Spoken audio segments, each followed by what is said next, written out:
Good morning, everyone. Welcome to the Tablelands Regional Council Ordinary Meeting for August. Could I remind everyone to turn their devices either onto silent or turn them off.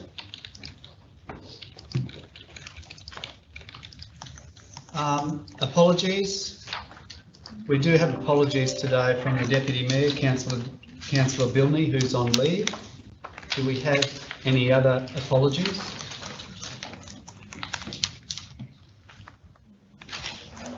Thank you.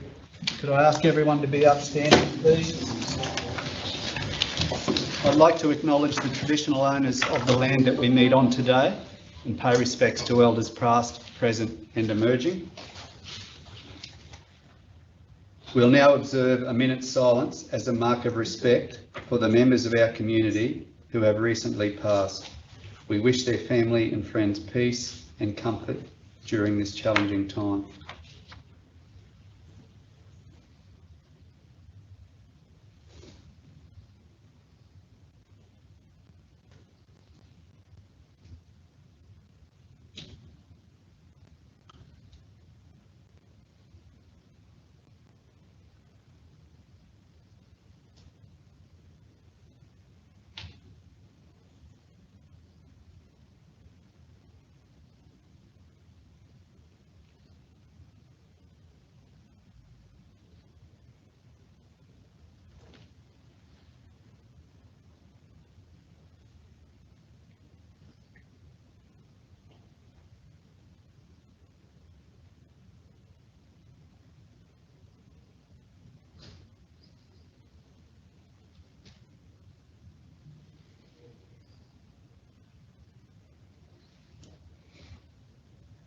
Thank you.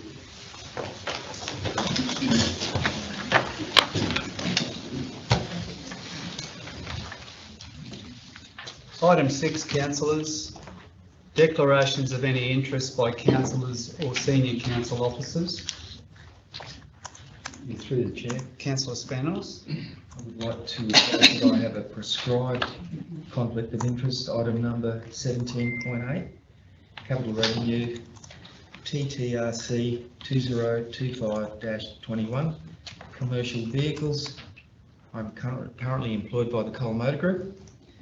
I'm therefore going to leave the meeting and not be taking part in any discussion or vote. Thank you. Thanks, Councillor Spanos. We'll go Councillor Cardew next. Yeah, thanks, Mayor. I wish to advise over the potential conflict of interest in item 17.4, lease and operation of the Atherton Pool in August 2025 ACM. As my wife is related to the director of the company tendering for the lease and operation of the Atherton Pool, I intend to leave the meeting while the matter is heard and will not take part in any discussion or vote on the matter. Thanks, Councillor Cardew. And we had Councillor Lang. As the local controller of the Atherton SES Group, I have a declarable conflict of interest concerning item 17.8, capital renewal TRC 2025-21, commercial vehicles part B. Since this role is a voluntary role with no benefit to me personally, I request that councillors allow me to participate in the discussion and voting, and we'll ask them to vote on that. Okay, councillors, we might do that now and get that decided. So yeah, thanks, Councillor Lang. I'll ask you to leave the meeting.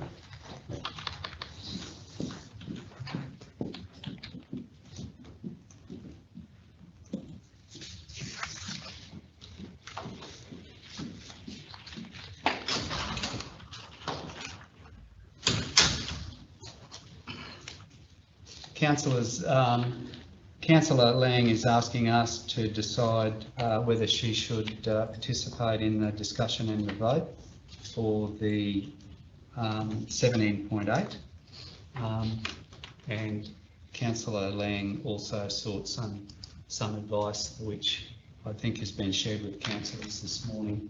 You might not have had time to read it, but the councillors like to express a view there, or? I'm happy for Kylie to stay in the vote. She's in a volunteer position with the SES. She's not getting paid and she's not on an executive role. so I'm happy to. Thanks, councillor Vardy. Yeah, right. I totally agree with that as well, and as a controller and a local controller, I think any input that she has would only be positive anyway, so. Yeah, I think it's fair that she be involved. Councillors? Yeah, I have no problem. I don't think she'll gain anything out of it. Councillor Cardew? No, I'm happy. Okay, all right. So do we need to vote on that? Yes. Yeah, okay. So, we'll put a motion up that we support councillor Lang's request to stay during that item, 17.8.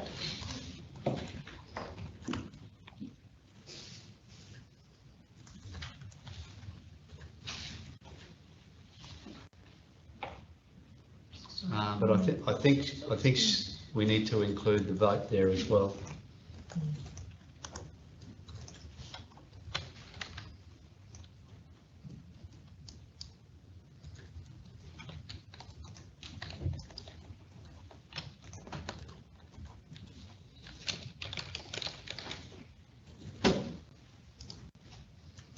May participate in the discussion and vote on the matter. Do we have a mover? Councillor Vardy's moving. Councillor Hayden seconding. Final call, councillors. Anyone wish to talk to this? Those in favour? That's carried. So that's 5. Thanks, Jackie.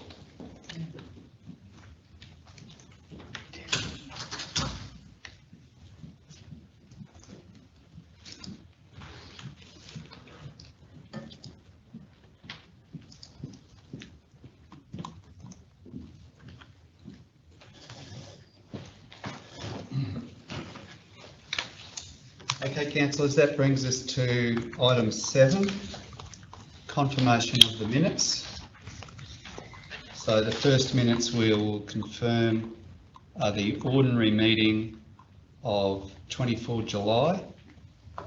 Could I have a mover that those minutes be accepted as a true and accurate record? No. Councillor Spanos is moving.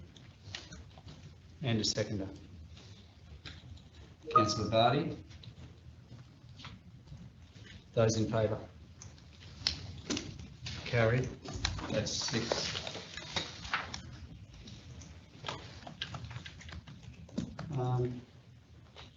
We'll go to Jackie. Can we go to business arising from those? Yep. So we'll go to business arising from the meeting of 24 July. Was there any business arising you had? Councillors, any business arising? Councillor Cardew? Yeah, thanks, Mayor. I had a question on notice from the last meeting regarding, the question was to the general managers about overruns and the $4 million deficit in last year's budget and what they would do to ensure that it doesn't happen again in this financial year's budget. That was taken on notice, I believe. I'll miss that one. So just confirm the minutes again.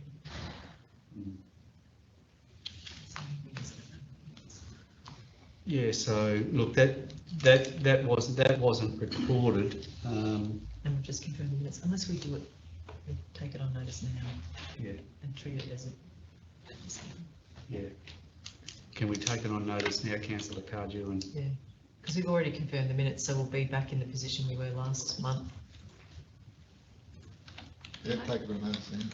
Can I just note, we only confirmed the first lot of minutes, there's another 2 to be confirmed, 7.2 and 7.3. We only did them. So Yeah. one's in August. Yeah. So what he was talking about. Oh, yeah, that was special meetings. Yeah. So that was the ordinary meeting, wasn't it? Yeah. Okay. So we can't. Yeah. So I'm sorry, we just did say that, I think the reason it wasn't included is because it was being held over until the final position was actually known, because the numbers aren't, we haven't got a final position for the financial year yet. I think that was the conversation that occurred. Until after the auditors have finished. Till we, yeah, that's right, until we've got the actual statements to then provide commentary on the financial statements once they've been. Yeah, that's what was said at the last meeting. Yes, so the action is to provide that commentary rather than respond at this meeting to a question on notice. So the business on notice should be recorded. Yes, but we've just confirmed the minutes. So can I, as a suggestion, can we add it as a item now, and we can attend to that? So we've got, the auditors are currently here, so we'll be able to have those details to you within the next month, I would. So the financial statements have to be signed off at the end of October. Yeah, so I would imagine probably for the October meeting. Yeah. And we can certainly provide an update if that won't be the case. Yeah, I don't care when it happens, so long as it happens Yes. when you get the financial position known, but the question on notice should be recorded. So we'll record it now, and we'll report on it once the audit's done.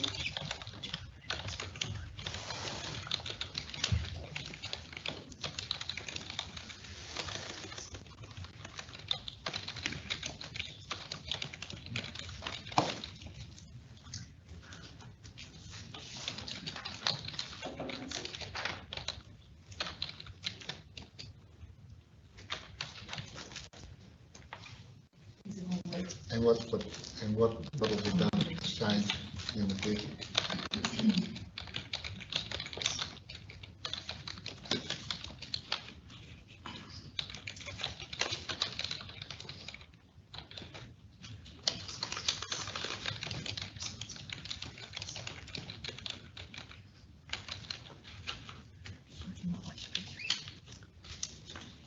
So the question on notice is Councillor Cardew's requested that GMs provide an account of any overruns at the October Ordinary Council meeting and what initiatives will be introduced in response to any overruns.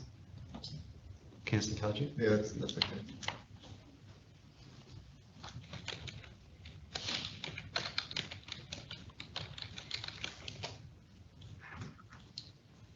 Is that all we need? Yeah. Very good, thank you. That brings us to the special budget meeting on the 5th of August.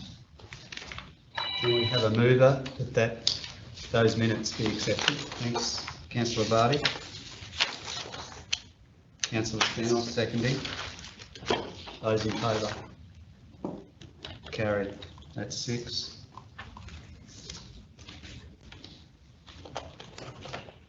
And finally, the special budget meeting of the 5th of August. Oh, hang on, I've just... What is it? Just a special meeting. Sorry, just a special meeting. Was that the same Because we day? had to, remember we closed and then we had to unmute. On the same day, yeah. And the second special meeting on the 5th of August. We have a mover, so Councillor Hayden and Councillor Cardew. Those in favour? Carried, that's 6.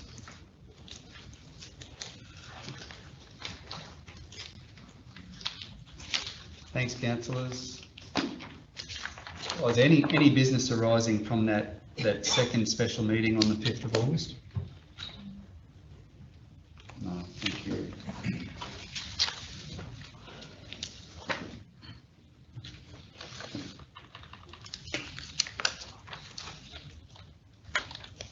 That brings us to our deputations.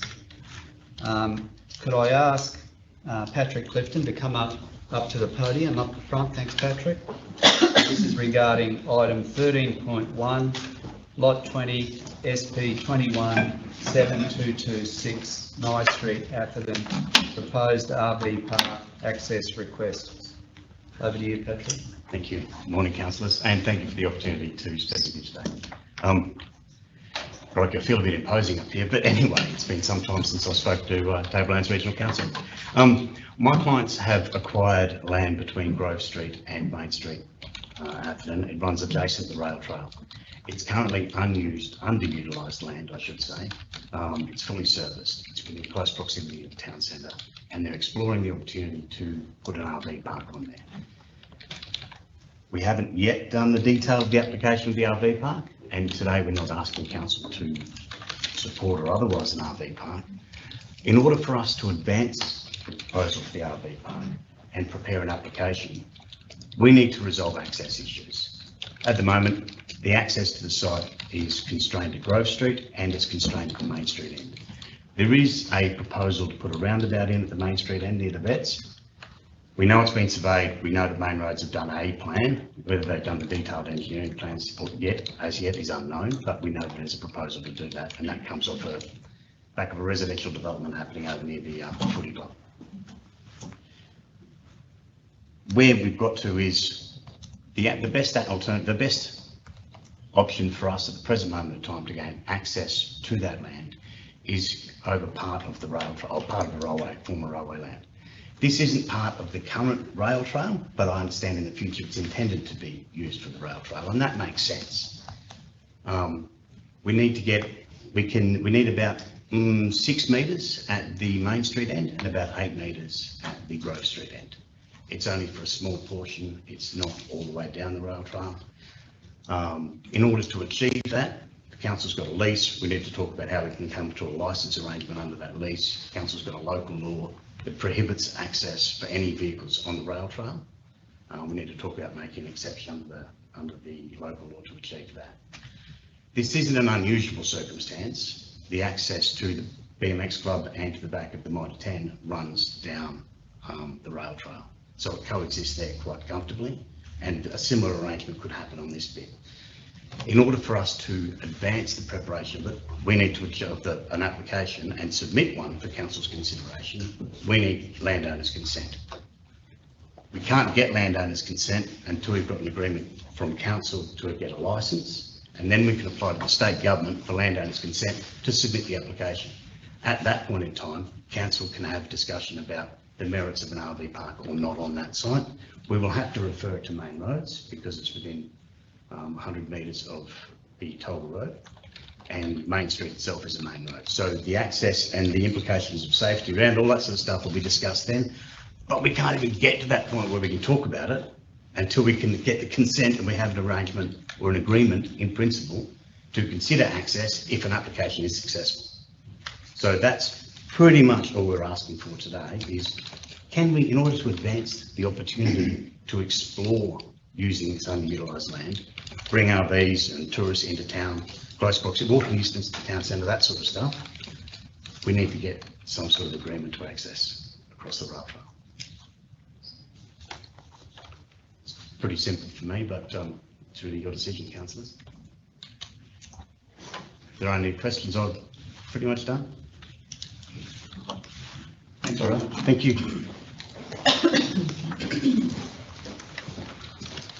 We'll now go to our second deputation. Could I ask Graham Nicholson to come up and talk about the Herberton Library? Can I stand here, Mayor? If you'd prefer to, Graham. Because I'm with my associate, Steffi Braun. She's part of the petition. Yep, you can stay there if you like. I don't mind. No, I'll stay here. Okay. I really want to thank the council for entertaining our petition, and we were very respectful of the council, and we appreciate the opportunity to put our case. You'll be aware that there's talk of closing the public library in the main street of Herberton. It's right in the centre of Herberton. It's an historic building, actually, and it's a wonderful little library, and I want to commend the staff of the library. You really have very talented people in that services the library, I know from my own experience, because I've used it a lot, and they provide a very broad-ranging service. I've prepared a list in conjunction with the staff. I've prepared a list of functions that the library presently undertakes. I'd like to, with Mayor's permission, I'd like to circulate that to all those. councillors. Yep, thank you.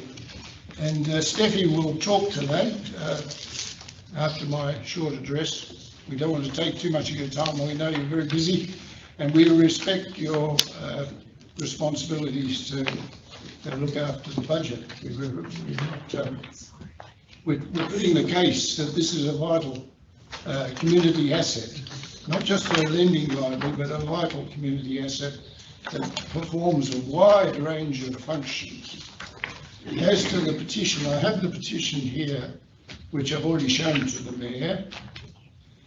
He was very kindly received me in his office on twice, and that was provided to him a while back. I know there's about 500 signatures in here, mostly from people in our general town region. There might be a few outsiders. Since that was presented to the Mayor, we've had another swag of, I'm just amazed at the interest in the town. It's been really overwhelming. I reckon there's at least another 250 signatures in here since I saw the Mayor not so long ago. So we're probably approaching 800 signatures. It's raised an enormous amount of interest in the town and the region. And I think probably many councillors know, because you've probably been inundated with separate messages. I hope it wasn't too many, but I really commend the petition to you, and we really feel strongly that for Herberton, which is a historic town, and has a lot of people not only in the town but in the region, the library is, we say, a vital community asset for a variety of reasons. So I'll give over to Steph. Hi, well, just there's a very different format from last time I addressed people, but so I haven't prepared much, but I'll try and be succinct and really condense it. But as Graham indicated, we're not here to argue about financial viability or anything. That's not our role. It's more about the community service and an ethical and moral obligation. And so I can't argue figures, but you have here two people from opposite ends of the spectrum, a high volume user and one person that hasn't used it a lot. But my argument about retaining the library is that once Graham compiled this list of what the library actually does, I became aware how unaware I was of the services and how much easier, how many services they do up there that I didn't have to come down here for. Herberton's a funny little place because Annette knows it well. We're sort of sidelined a lot, and then we kick up because it's a strange community. Because even though Watsonville and Urban Bank aren't part of the TRC, they're the people that use Herberton for a social, for a weekly talk. I mean, I volunteer at the Salvo, so I see how that community thing is really, really important. It's the only point of contact people have. And what about these services? I had no idea about the homework help for kids. I had no idea about the photocopying and scanning, which I certainly will do. The computer help for the elderly. There are a lot of people in Herberton that there is no bus down to Atherton. There is no alternative. All holiday programs, like, I just assume a library is a library. Well, it's not. It's so much more. Paying my rates, just come down here or do, at the post office, which is also important, but, school activities is a big one that I had no idea. And that quiet space for the public, like a safe mental health space. Now, Herberton people do utilise it. I think we're the only place that, you know, we have Huey, we have our own Jesus up there, we have quirky people. And Funny people. they're included in all this. I will certainly make more use of the library in future because of all the other computer services and the advice they give. I don't have a dog, but you know, I didn't even know you could register your dog there. It's a council office. It's a council office, and in terms of financial viability that I'm not going to talk about, but there are options surely with the QPS and whatever to get some rent in from them. They've got a room one day a week they're paying rent for. I'll leave that up to you guys, but I'm sure if it's a financial thing, Herberton can come up with options that will help.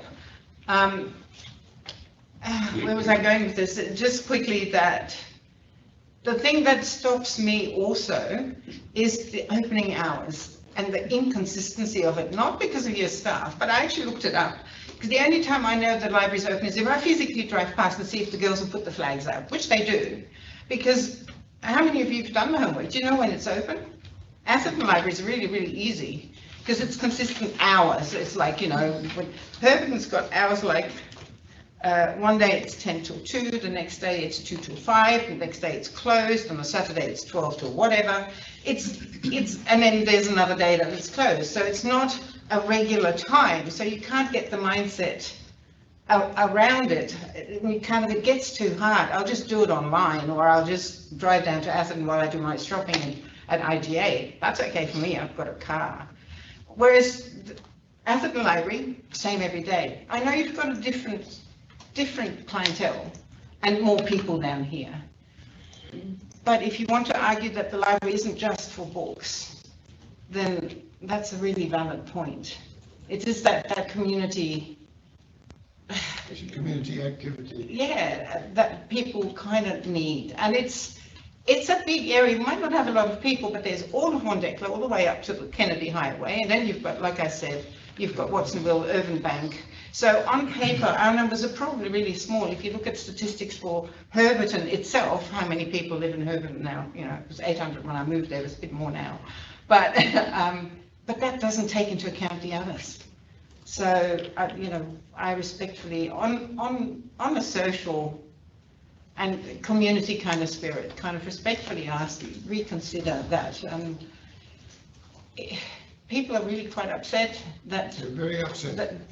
that's going, and a lot of Herbertonians think, oh, they always take away from us, you know, the park's still, there's always an obstacle, a different matter, I know, but it's just like everything gets sidelined. And I see Herberton trying so hard to put things up there like the STEAM, the cafes are opening left, right and centre. We've got Op Shop Mecca now, which is fabulous, you know. We've got art galleries, we've got, so it's you know, we've got the Indigenous shops. It's a point of destination for people. We get people from the tablelands, but also from Cairns coming up now. Yeah. Be nice to have a space for kids and people. I think that's it. Can I mention one other thing? I think the petition has stirred up interest in the library. So one of our proposals now is if you agree to keep the library open even for the limited hours, we will set up a volunteer friends of the library, of community people, to give it more support. That's another proposal that's come out of this exercise. But mainly to put awareness out there, what the library actually does, because that awareness is really hard to find on your website or anywhere. And I've been here a long time, and it's all buried in layers. So maybe if we can help by spreading the word of what the library actually does, it might increase your footfall. Yes. Thank you, sir. Thank you. Can I ask a question Yeah. before I go? That's okay. When you talk about creating a Friends to the Library Yes. committee or what have you, Yes. what do you see that committee doing? How do you think they can help? What do you think their jobs will be? Well, it's only a new suggestion of a few people, so it hasn't been formalised yet. But we thought maybe it would encourage use of the library, maybe even have a little newsletter that might indicate the uses and new acquisitions, things like that. It'd be done in conjunction with the library staff, because they're really very good at that. They do a lot of community support. Thank you. I find the library staff incredible. They are good. Yeah, oh, we know, I know them even though I don't go to the library a lot. So I'd like to present Claire the petition. Thank you very much. Thanks very much. Thank you. Thank you. Thanks, Angus. Thank you again. Should we withdraw now, Mayor? Or? Yeah, council's just about to officially receive the petition now. Okay, we'll- And then we'll go. Yeah. Different format. Yes. Thank you. Right, so councillors,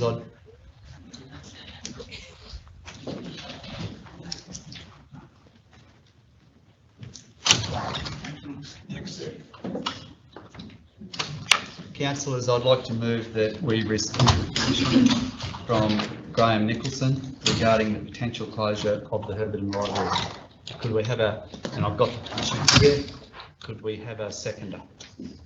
Councillor Lang seconding. Those in favour? Carried. That's 6.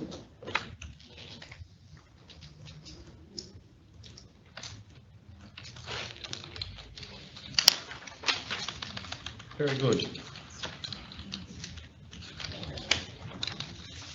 So councillors, what I suggest we do now is I'm going to move a procedural motion that we set aside the standing orders and we bring item 13.1, lot 20, SP 217226, Nye Street, Atherton, proposed RV park access request.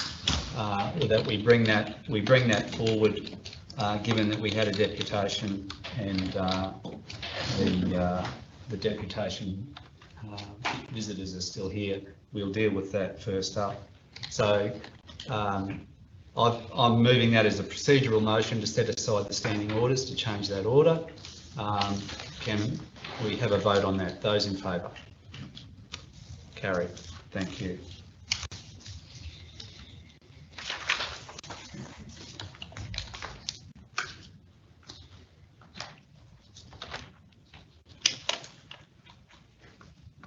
Okay, councillors. Item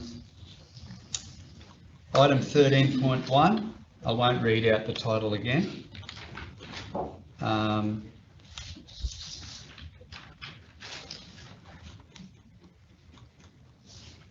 Councillor Spinos, would you like to?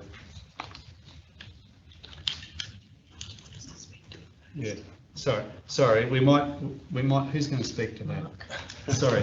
Sorry, Mark. Thank you, Mayor. We'll go to the General Manager first. Through the Chair.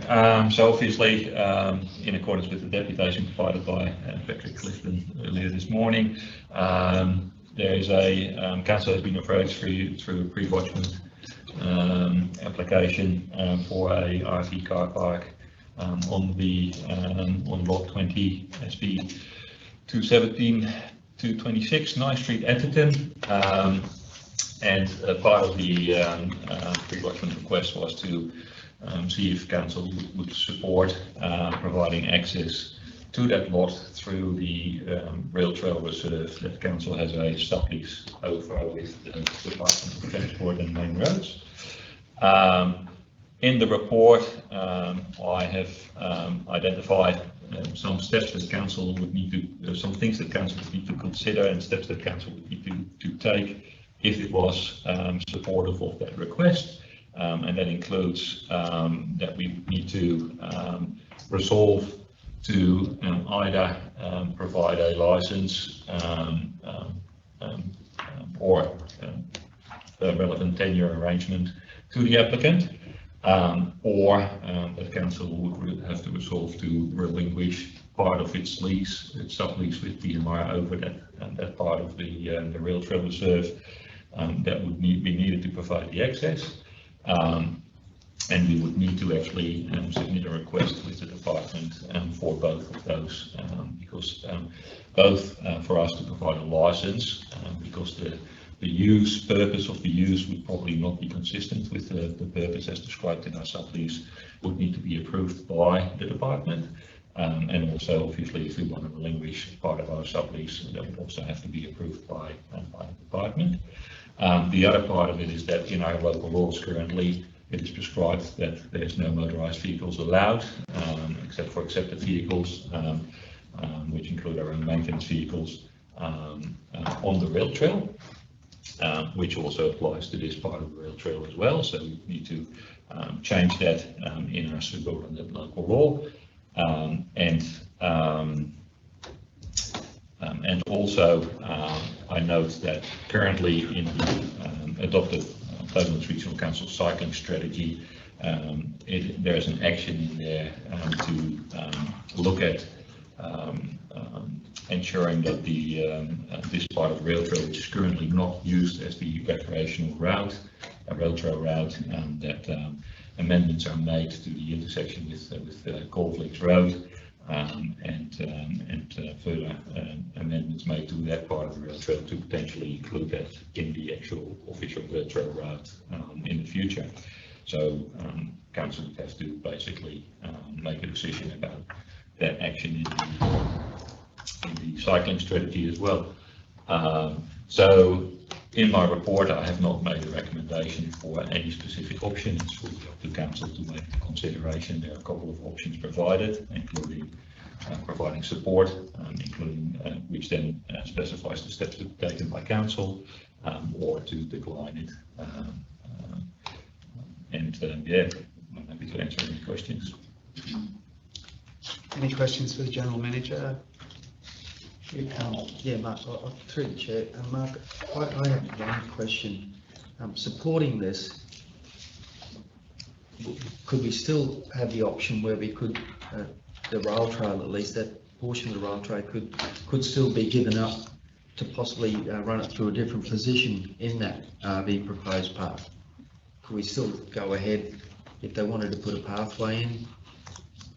Could that be utilised? Like I know where the rail trail is, however, under the bridge, there was an old walking track. Could that be connected to the current rail trail via a path beside the river, let's say?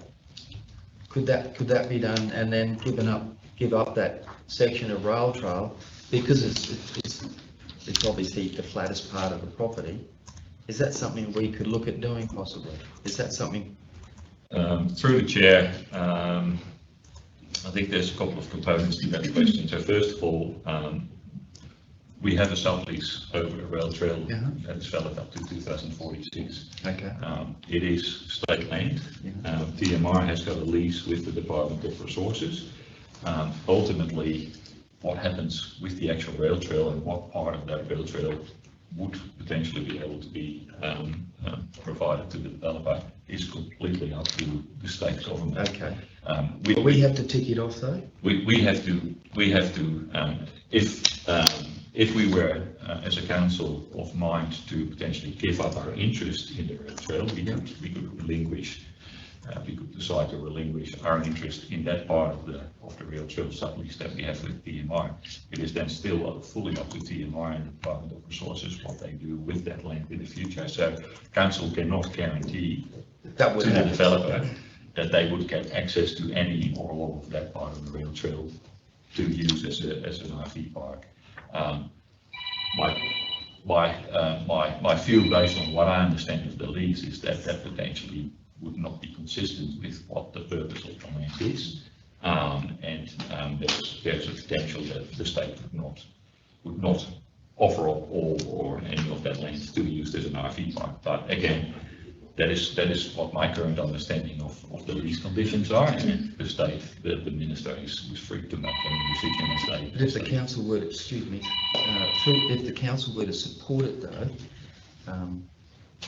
and so the council could only make a decision to relinquish that land.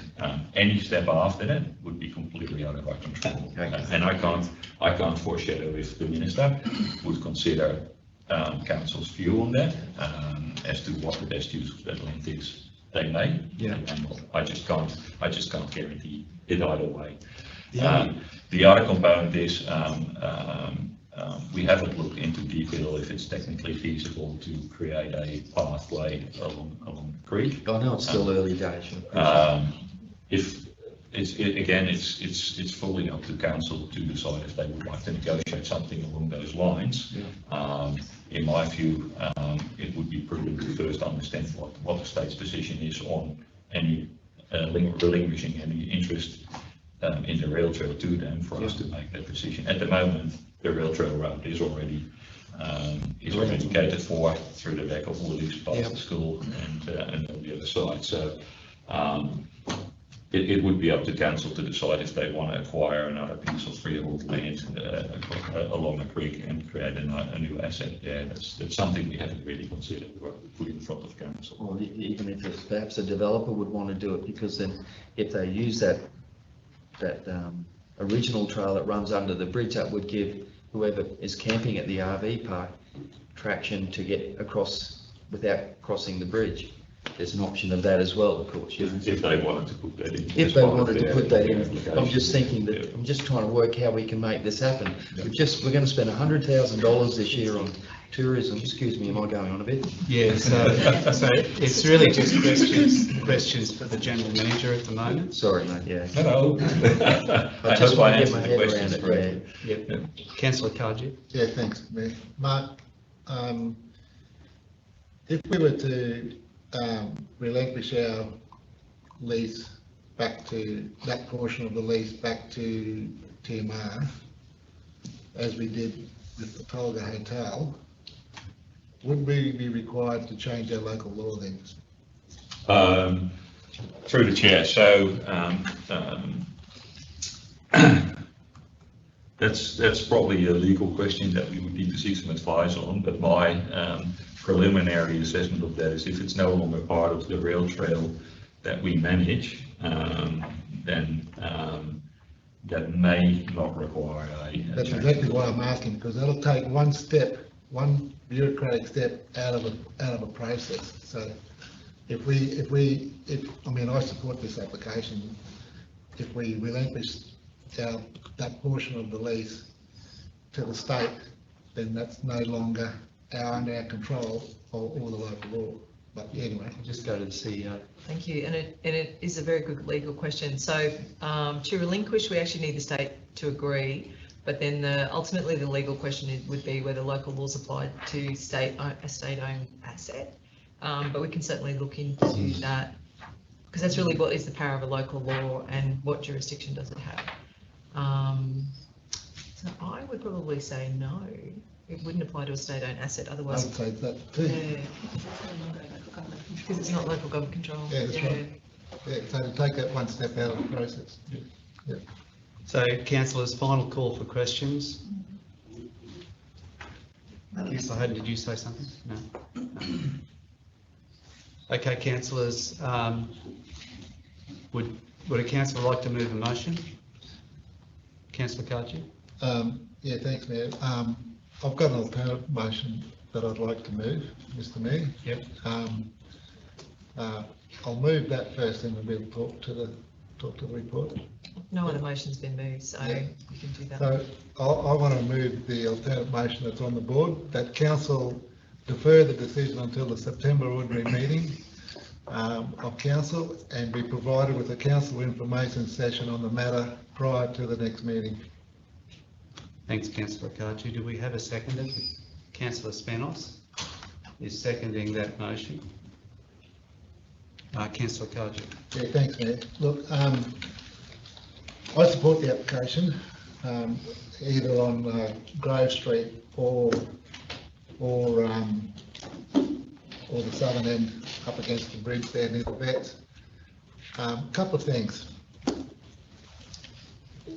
We at the last council meeting, we committed $100,000 into promotion of tourism.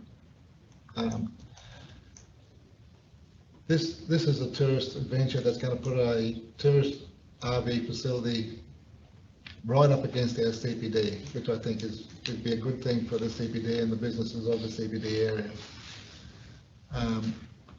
Access to that site is always going to be problematic. given that the access on the Grove Street end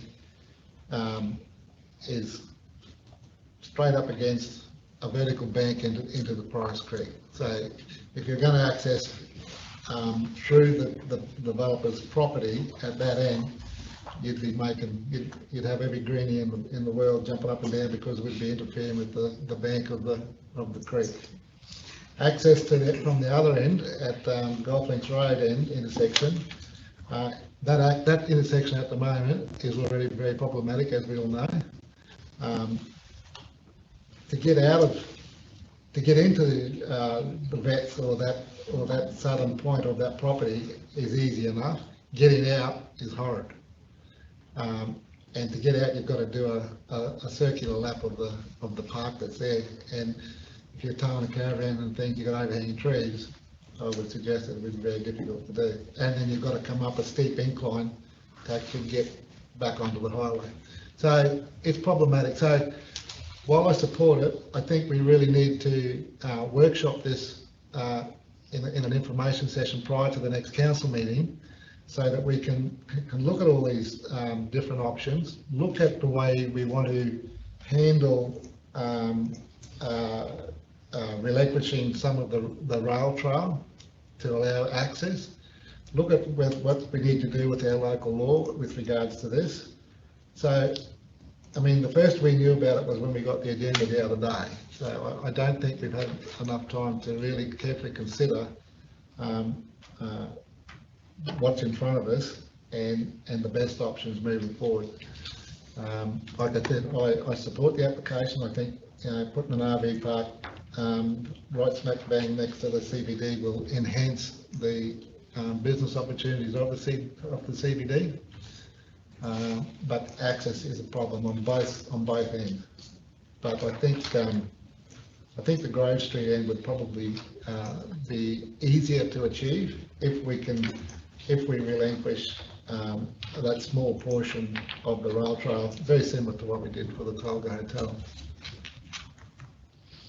Okay, councillors, anyone else like to talk to this one? So we've got a motion up on the screen that we defer until the September meeting and do an information session prior to that. A mover and seconder, those in favour? Carried. Thank you.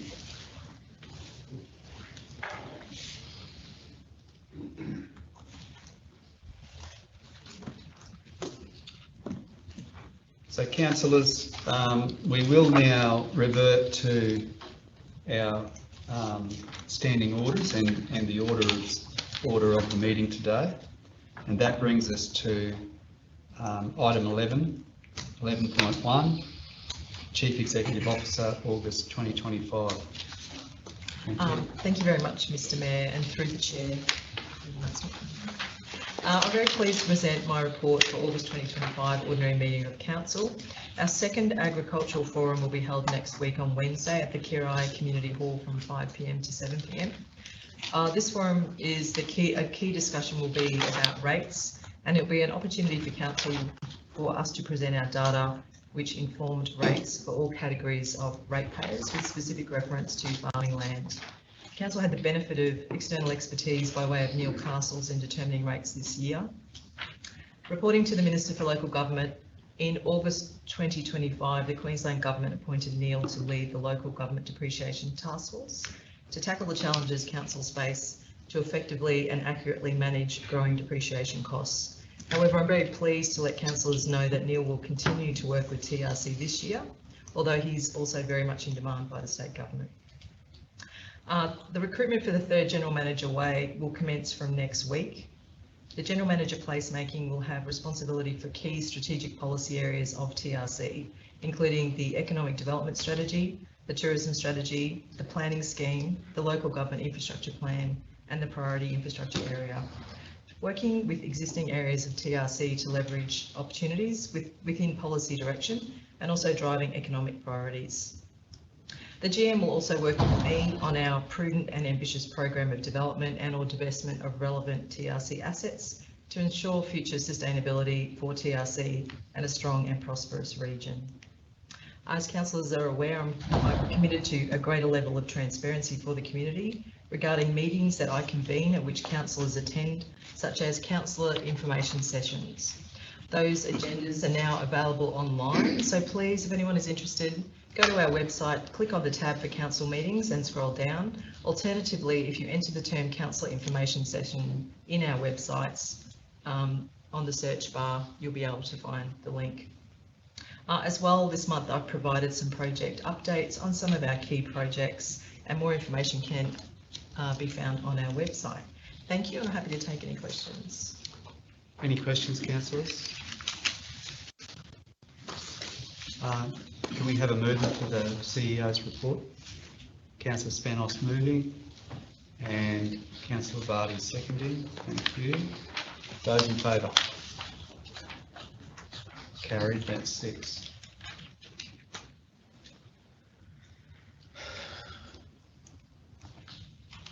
So that brings us to item 11.2, which is the correction of confirmation of minutes of the meeting held on the 26th of June.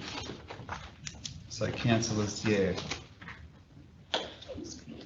might just let the CEO speak to that briefly. Thank you.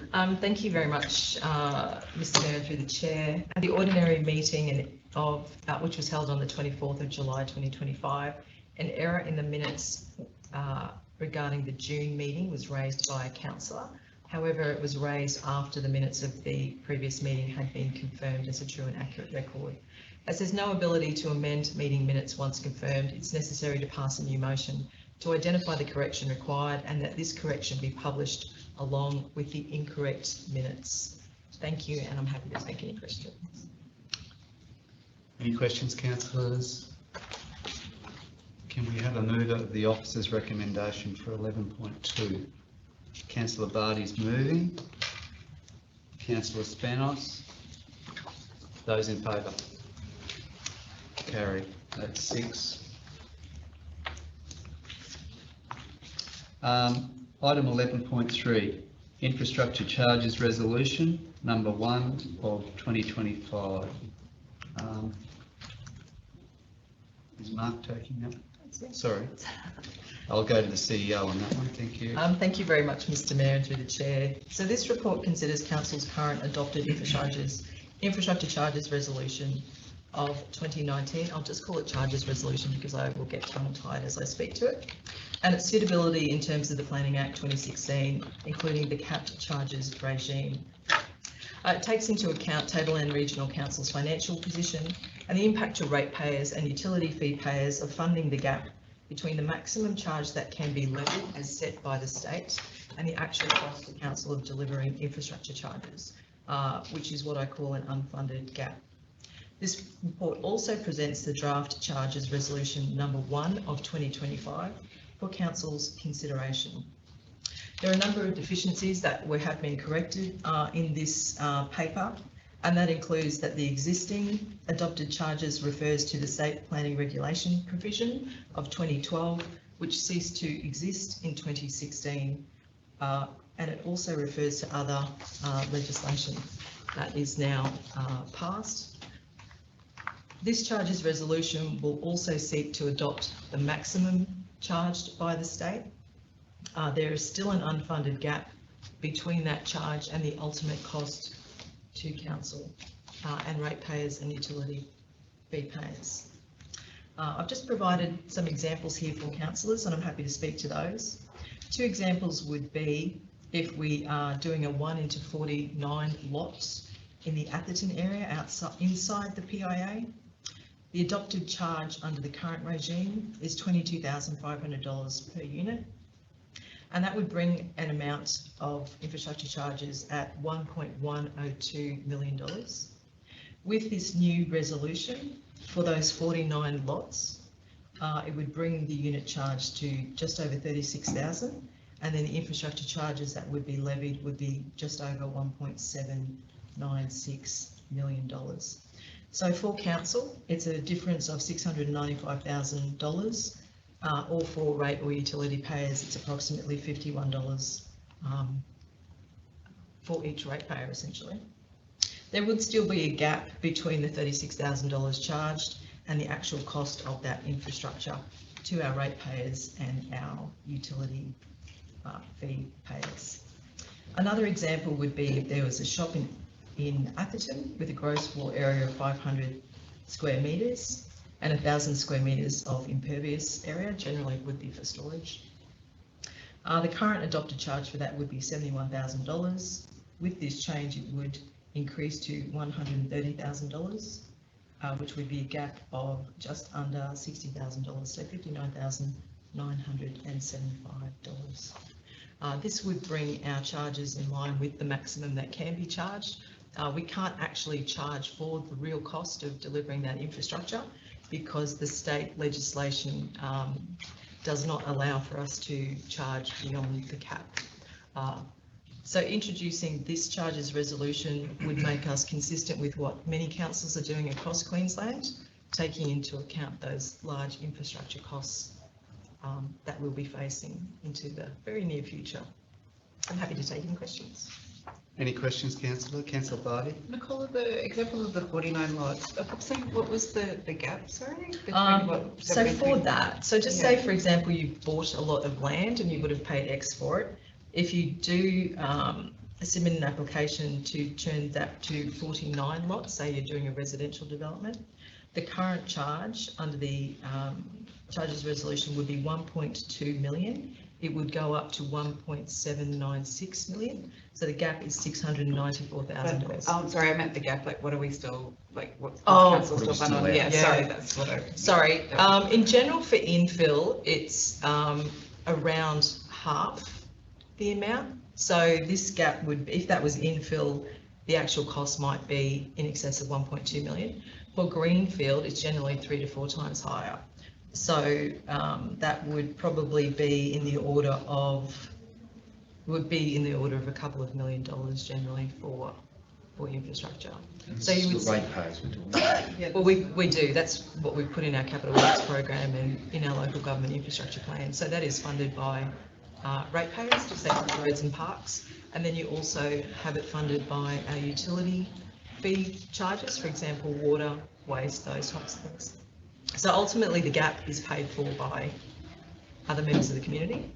And this will go some way into reducing that unfunded gap that they pay. Councillors, any more questions?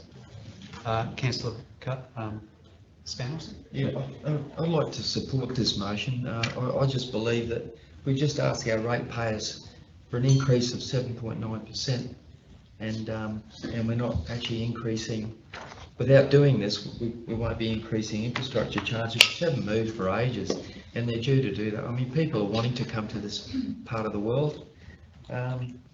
We are looking at increasing our infrastructure, and it's going to cost us a lot of money to do that. We have to stay sustainable, and I just can't see that we can continue down this road. So, yeah, I support this recommendation, absolutely. In fact, I'm very much in favour of it, because as I said, we just had to ask for one of our biggest rate rises for a little while, and we're talking about people who have got pensions, that they're living on pensions and so on.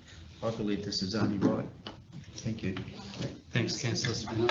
I'll go to the CEO. Thank you very much. So I'm not, at some point in the past, council has not kept pace, and I'm not sure what the reasons for that was.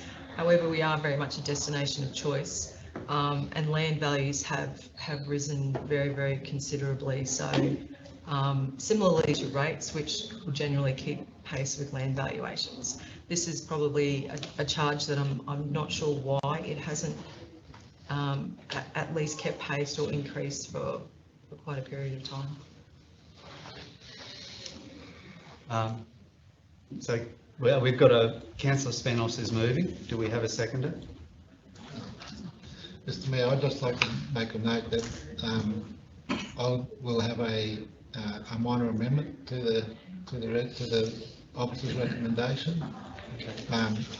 So I'm not sure whether it's on the board there, whether Councillor Spanos would consider that minor amendment in his original, or we'll do it after we have a seconder. This is, we're talking about reviewing it next year. Yeah, so we've got two amendments up there, councillor Spanos. So we've got the first one in line, that on applications properly made on or after that date. And then we've got the review clause. Item 3 is the review clause for July 2026, that the infrastructure charges will be reviewed. Yeah, I can support that. Mr Mayor, and I'm happy to say that I would consider those very minor changes that just provide further clarity. Yeah, So an alternative motion is I required. certainly support the minor options there. Councillor Spanos is in agreement. Councillor Cardew, if you'd like to second that motion with those amendments.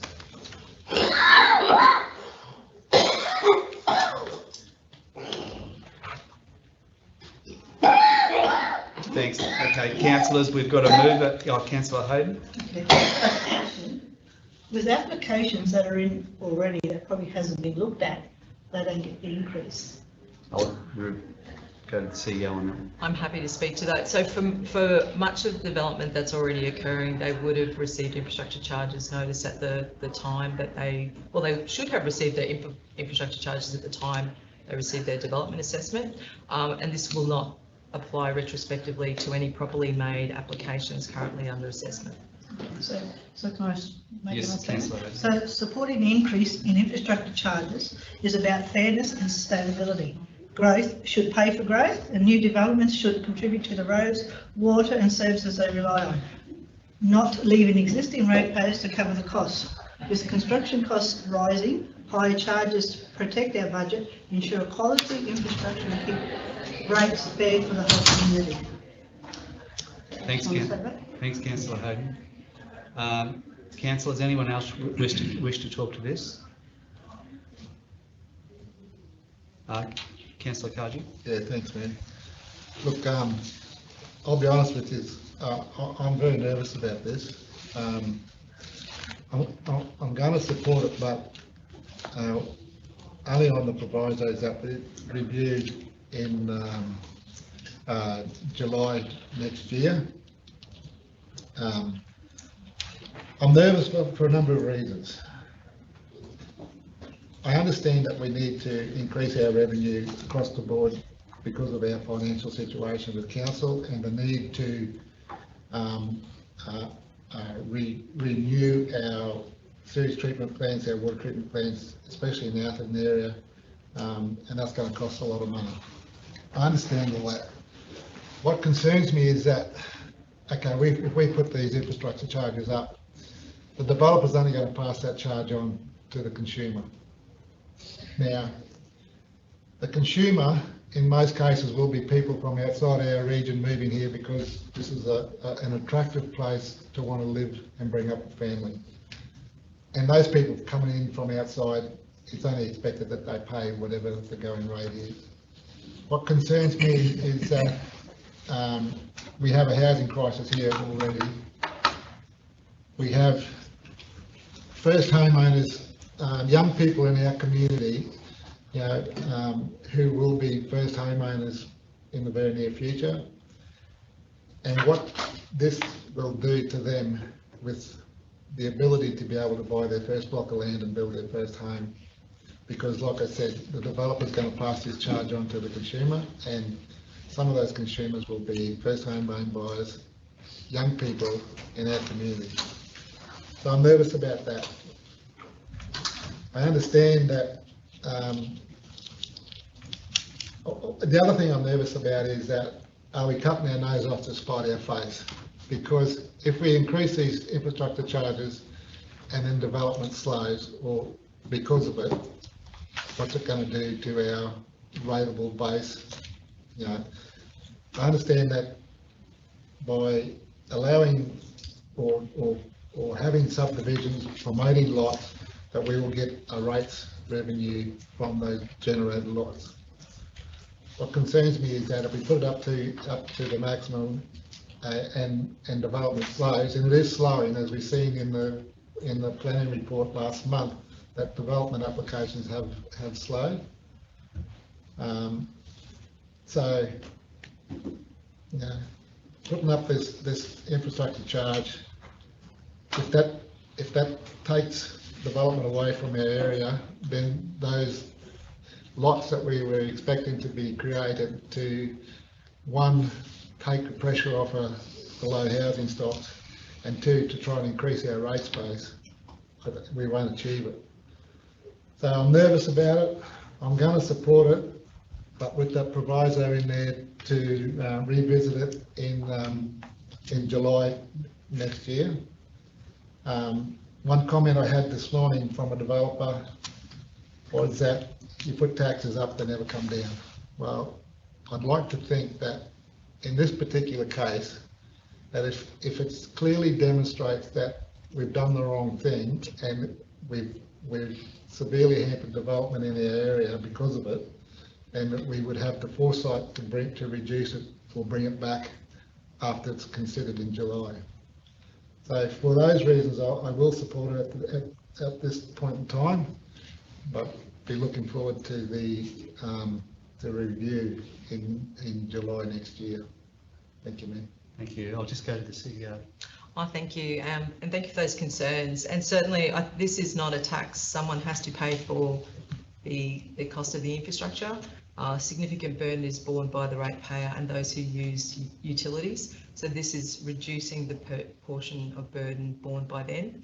Ultimately, for developers, if a project is so unfeasible that this makes a difference, then the project is unfeasible in the first place.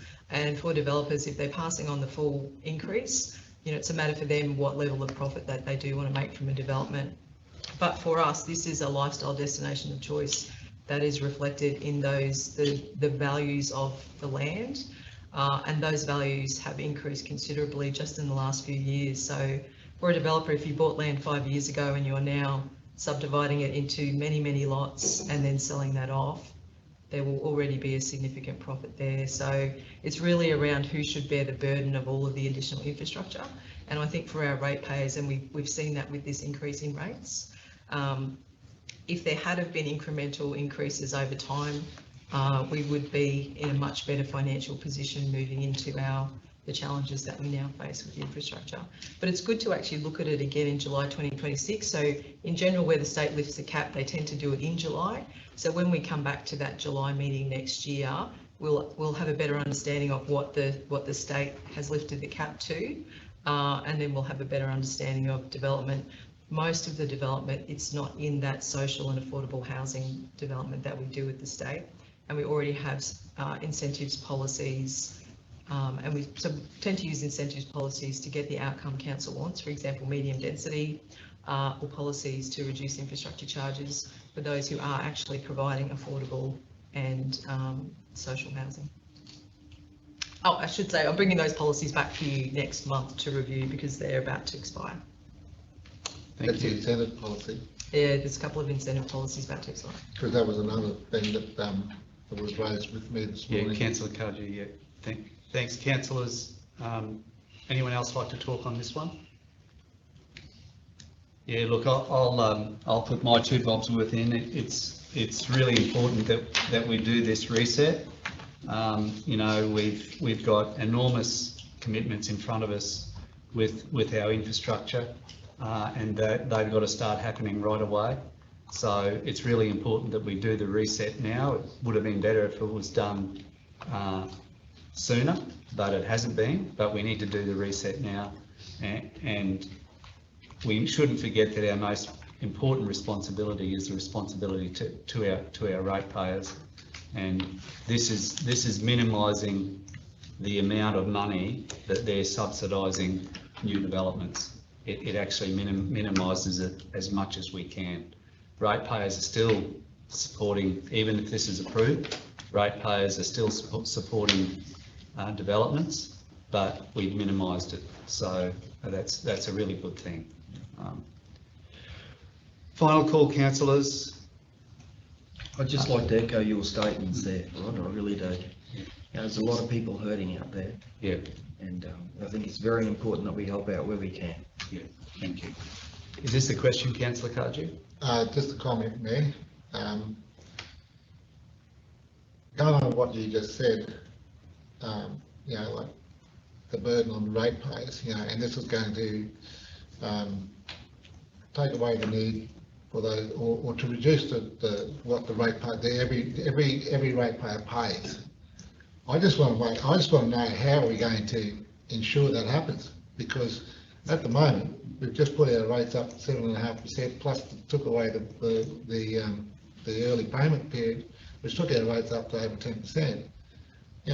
How are we going to ensure that putting this incentive policy in place, putting these charges, infrastructure charges in place, how are we going to get some surety that the rates aren't going to continue to climb in the order that they are at the moment? I'll go to the CEO to respond to that. Thank you. I'm actually happy to speak to that. So with many councils in Queensland, we didn't come to the position that we're in overnight. So the position is many years and many councils and chief executives in the making. We are where we are, but what we've demonstrated in this paper is the lost revenue over this last from July 2019 forward, just on keeping the infrastructure charges well below the cap, and that was in excess of $7 million. So that $7 million, the ratepayer ultimately has to bear the responsibility for the funding, because the need for that infrastructure hasn't gone away. But I think this is just one of the initiatives. Certainly as we're doing the rates for next year, you'll be able to see how much of a difference increasing that cap has made, in terms of essentially subsidising whatever increase might be necessary next year for the ratepayers.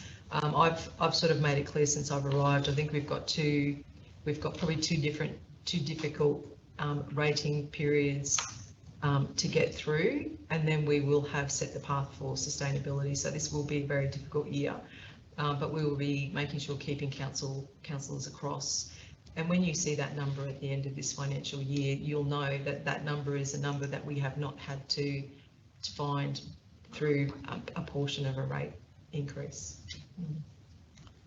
Thanks very much. Okay, councillors, we've got a mover and seconder of the motion that's on the screen. Those in favour? Carried. That's 6. Thank you. Okay. Okay, councillors, we'll go on to 11.4, Tablelands University Centre, VPG request for funding. I'll pass over to Yvette. Thank you. Thank you, Mayor. Good morning, councillors. I'm pleased to present this report to you. In November of 2022, Vocational Partnerships, or VPG, was awarded funding under the Australian Government's Regional University Centres program to establish a Regional University Study Hub, or RUSH. The RUSH was opened and is now known as the Tablelands University Centre. These facilities support students in rural, regional and remote Australia to access, participate and succeed in tertiary education without having to leave the area. Tablelands Regional Council has a key role in supporting these, or had a key role in supporting the establishment and the ongoing operation of the Tablelands University Centre by providing VPG with funding in the amount of $45,000 over a 3-year period from 2023 until 2025.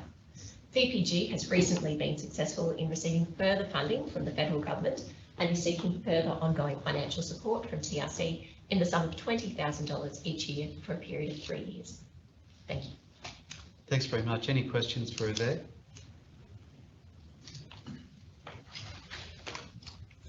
Do we have a mover of the officer's recommendation? Councillor Spanos is moving. Do we have a seconder? Councillor Barty. Thank you. Councillor Spanos. Yeah, I don't really have much to add. I think they do a wonderful job there, and I think supporting this is ideal. For the small amount of money that we offer the university, I think the work that they do there is paramount. I think it's really good for those who are a little disadvantaged in our community that need the support that we give them. And I support this absolutely, yes. Thank you. Thank you. Councillors, anyone wish to talk on this? Councillor Barty? I'm happy to support it as well, and I think we need to note that isn't one of our TRC employees now a product of this establishment, and I think that can only lead to more good things. Great point. Yeah. Councillors, anyone else wish to talk on this? Councillor Cardew? Yeah, thanks, Mayor. Yeah, look, I also support it, and like I said, you know, we've got a lot of young people in our community. Finding work isn't always that easy. We don't want them to leave the area, which is what's happening at the moment. They leave looking for job opportunities and develop their skills elsewhere. So if we can develop the skills of our young people in our community here and retain them in our workforce within our own community, I've got to support it there. So I'm happy to support this as well. Councillors? We've got a mover and seconder. Those in favour? Carry. Thank you. That's 6.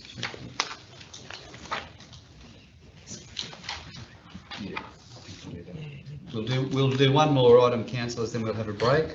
So we'll go to item 12.1, road naming request, Galco Investments Proprietary Limited TTE, stages 4 and 5, Country View Estate, Atherton. We'll pass over to Dan. Thanks, Dan.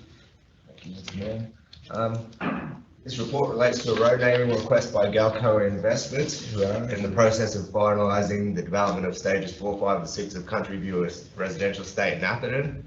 The subject road would be located in stages 4 and 5 of the estate, and the developer's proposed names in order of preference are Gamelli, Mary, Francis and Philomena. As the proposed road names are not on the approved list for the district, Council's road naming policy requires the request to be presented to Council for endorsement. Officers recommend that the developer's first preference of Gamelli Crescent be approved, as it is in keeping with the emerging theme of the estate, which contains 2 other roads that have names of Italian origin in Geneva Drive and the Bowden Close. Thank you. Any questions for Dan, councillors? Dan, Councillor Barty? so Gemelli, it means twins, is that Yeah. right, after his daughters? That's or- correct, Yeah, Councillor Barty. okay. Thank you. Any questions? Do we have a mover of the officer's recommendation? Councillor Cardew is moving. Do we have a seconder? Councillor Barty. You wish to talk to that, Councillor? No, I'm happy with it. Anyone wish to talk to that? Those in favour? Carried. That's 6. Thank you.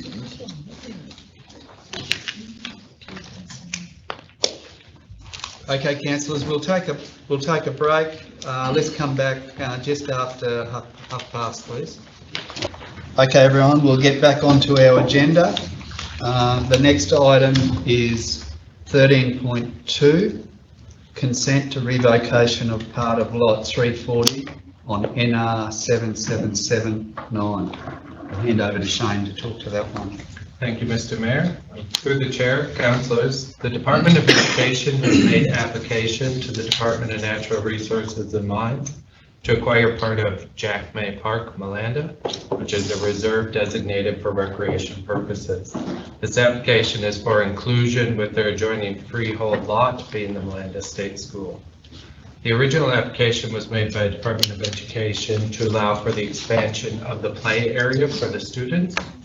In accordance with the Land Act 1994, Section 33, revocation of reserves allows for the application to change, in some circumstances, seeks support from the current trustee prior to any approvals. As the Tablelands Ujo Council is trustee over the reserve, the Department of Natural Resources has requested written confirmation that TRC agrees to the revocation of that part of the reserve. The report highlights the existing use of land by the Department of Education and notes TRC infrastructure within the requested area. TRC officers recommend the consent to the revocation on condition that Tablelands Region's costs of granting its consent to this matter, including survey and easement costs, be borne by the Department of Education. Great. Thanks, Shane. Any questions for Shane? Councillors, do we have a mover of the officer's recommendation? Councillor Cardew is moving and Councillor Barty is seconding. Councillor Cardew? Good, thank you. Anyone wish to talk to this one? Those in favour? Carried. That's 6. Okay, that brings us to item 13.3, Halloran's Hill Conservation Park, Queensland Parks and Wildlife Service and partnership request. I'll hand over to Shane again. Thank you, Mr. Mayor. Through the chair, councillors, the Department of Environment, Tourism, Science and Innovation, specifically the Parks and Forest portfolio of Queensland Parks and Wildlife Service, is the owner of Halloran's Hill Conservation Park in Atherton. This parcel of land contains Rotaract Park, on which a number of Tablelands Regional Council's assets are constructed. Queensland Parks and Wildlife Service is seeking confirmation from TRC regarding the future intentions of these improvements, which is playground amenities, park furniture, and the like, located within the Halloran's Hill Conservation Park. As such, Queensland Parks and Wildlife Service has submitted a formal request to TRC proposing either TRC decommissioning and removing the improvements constructed on the land within the next 12 months and in the interim entering into a short-term arrangement, or TRC entering into a formal trusteeship agreement for the reserve land and take on the responsibilities regarding the management and ongoing maintenance of the reserve land. TRC is currently undergoing a review of its surplus assets for divestment to improve the financial performance of the organization. The divestment of surplus assets allows service resources to be redirected to other assets of importance and drives operational costs down in the long term. The review of the requested and nominated assets suggests that assets are surplus to the community need, as there are several other parks closely in the area.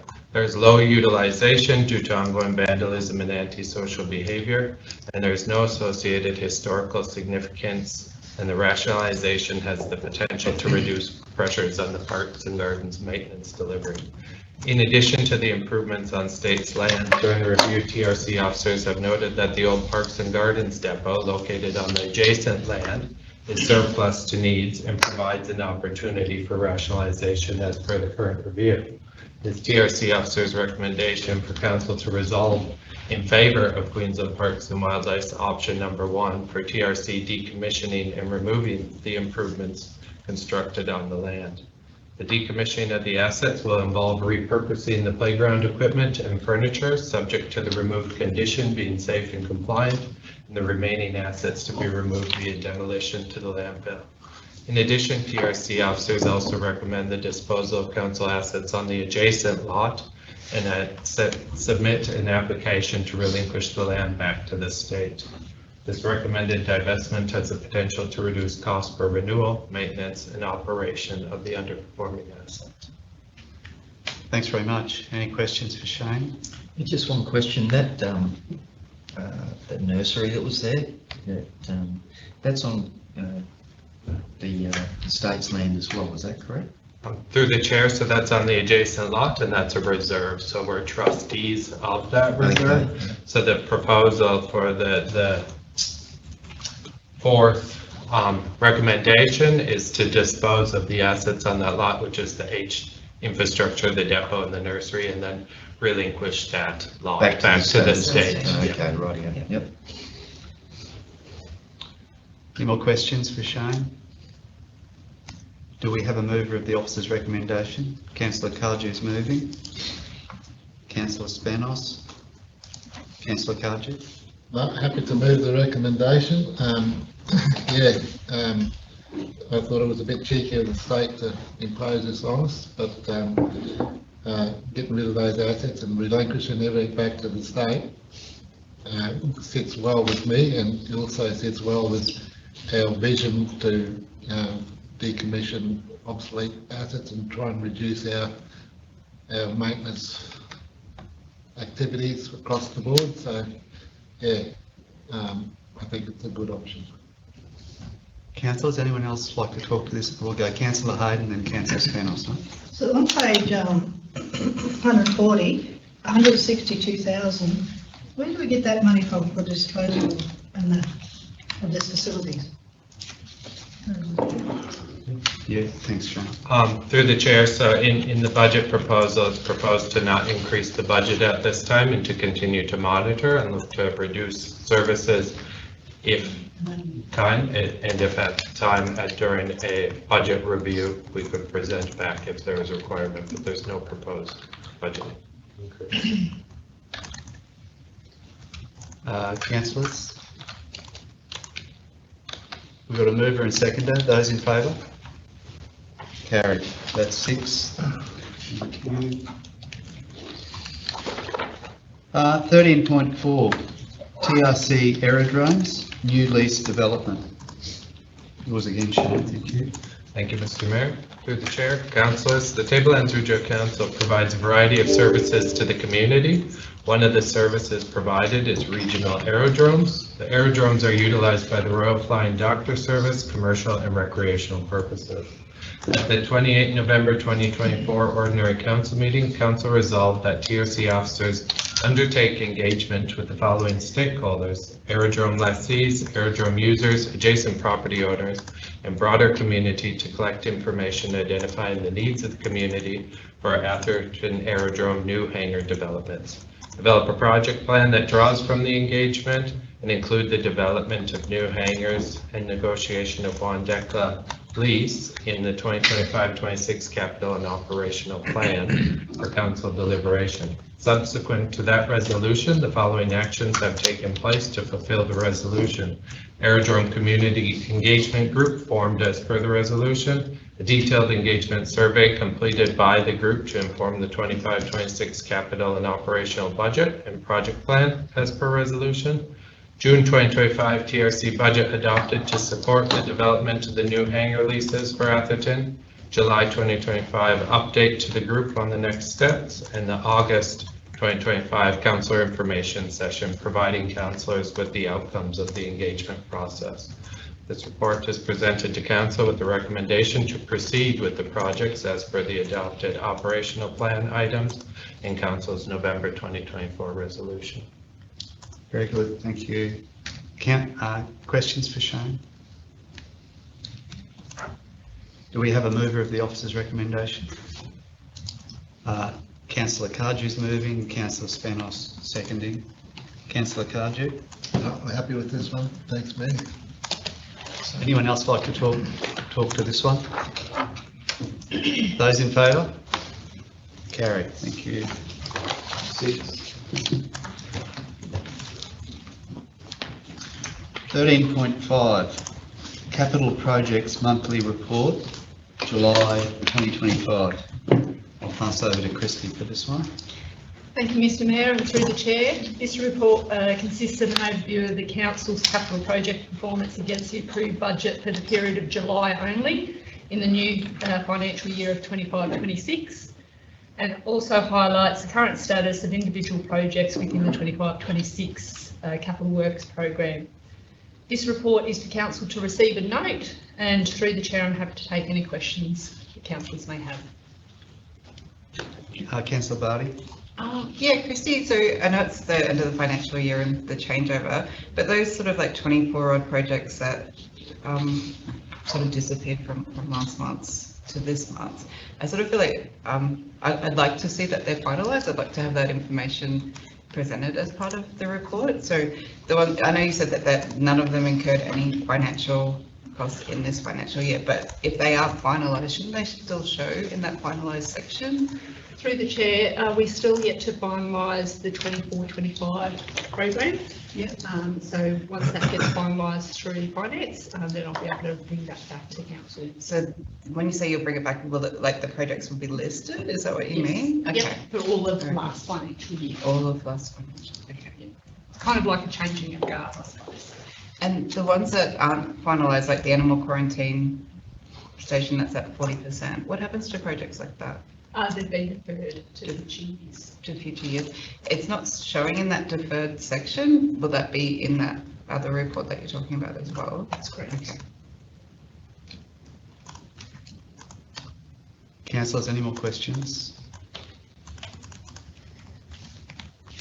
Would someone like to move the officer's recommendation? Councillor Hayden moving. Seconder. Councillor Cardew. Councillor Hayden? You're good. Those in favour? That's 5. 5, Jackie, was Councillor Hayden.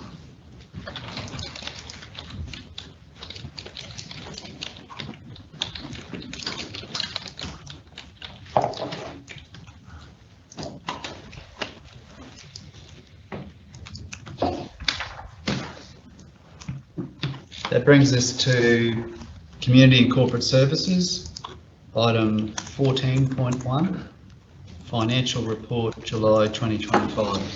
Over to you, Erica. Thank you. Thank you, Mr. Mayor. So today I present to you the finance report for July.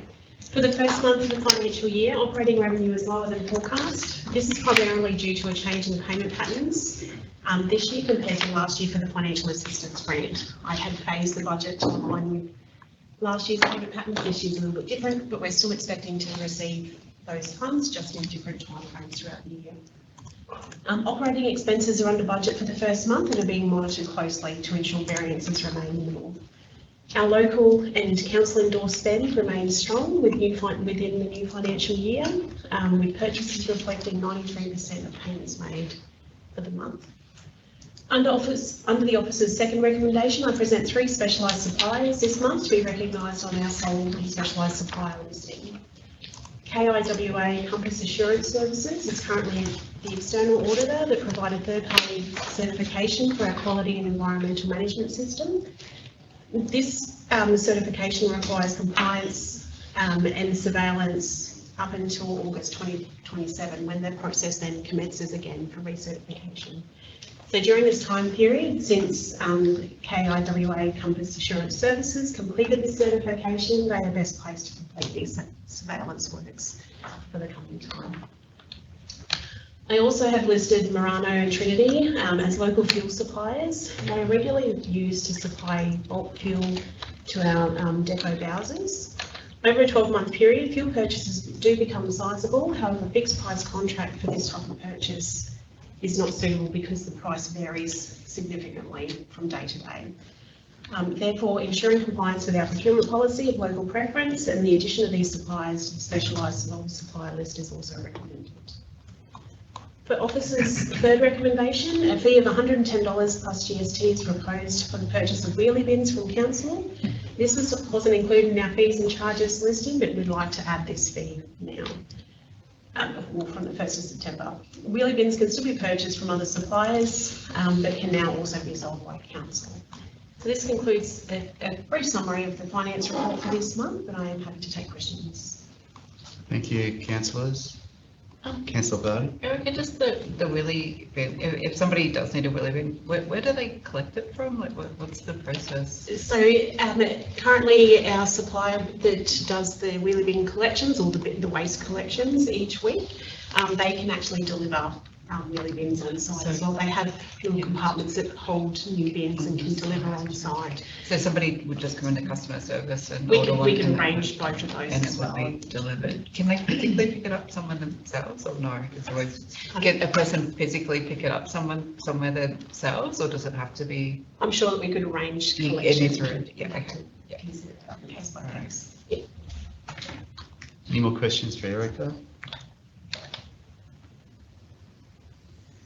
Do we have a mover of the officer's recommendation? Councillor Spanos and Councillor Barty. Councillor Spanos? I have nothing to add. Nothing to add, thank you. Councillors, those in favour? Carried, that's 6.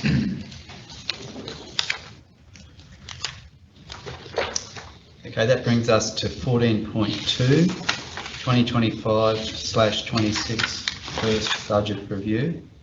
We'll go to Erica on that one again. Thank you, Mr. Mayor. So before I introduce today's budget review report, I must inform council that some questions have been raised, but discussed comprehensively, I need to refer to legal advice and maintain privilege.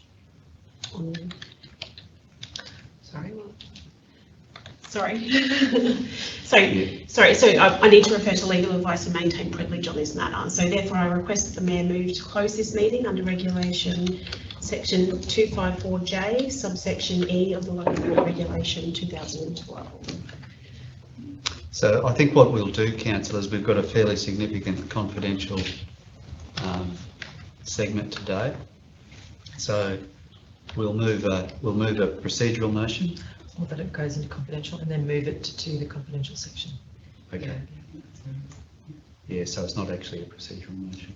No. You want to move the motion to Yeah. have it as confidential? So if councillors are okay with that, we'll move the motion that item 14.2 is moved into confidential, and then we'll deal with it with the other confidential matters altogether.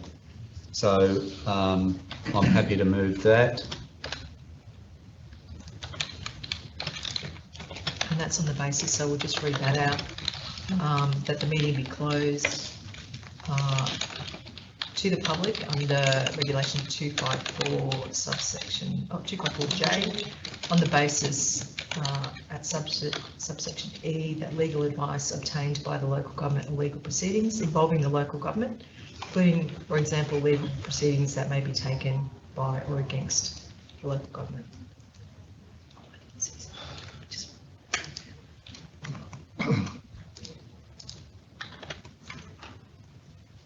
Yeah, and I think, whoops. Hang on, just get the wording. Yeah, yeah, okay.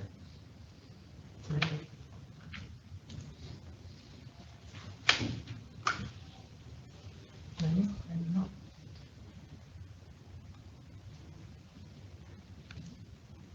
Just scroll down. Just cut and paste.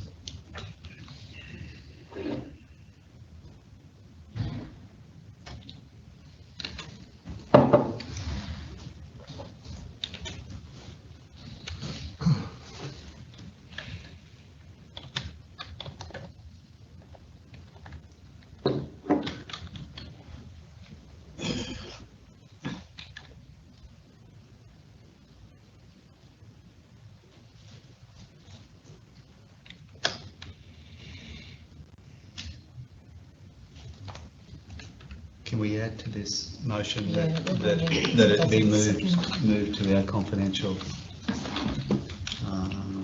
items? Confidential item?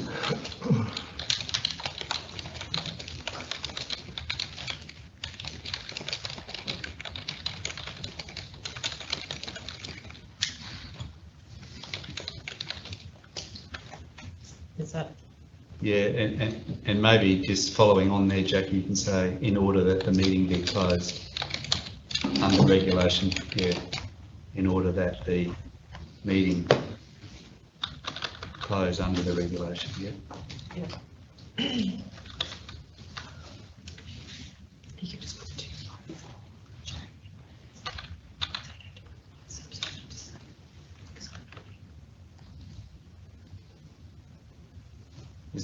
Is that wording okay? Isn't it 254J brackets 3?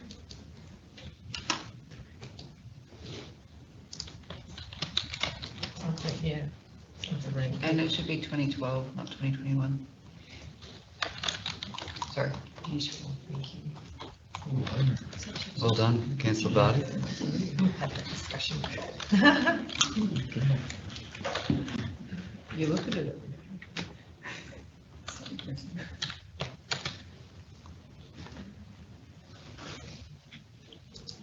Okay, councillors, I'll move this motion that item 14.2 14.2.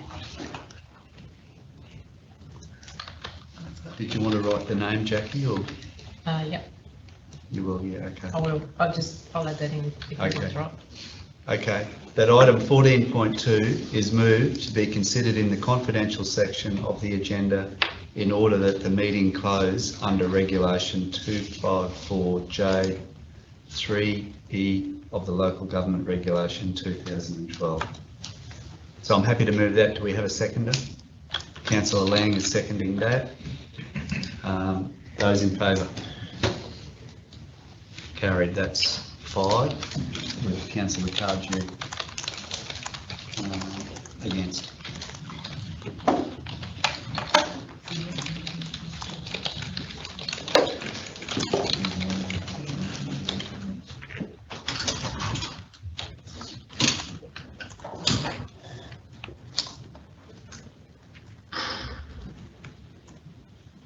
Okay, that brings us to item 14.3, the grant program policy review.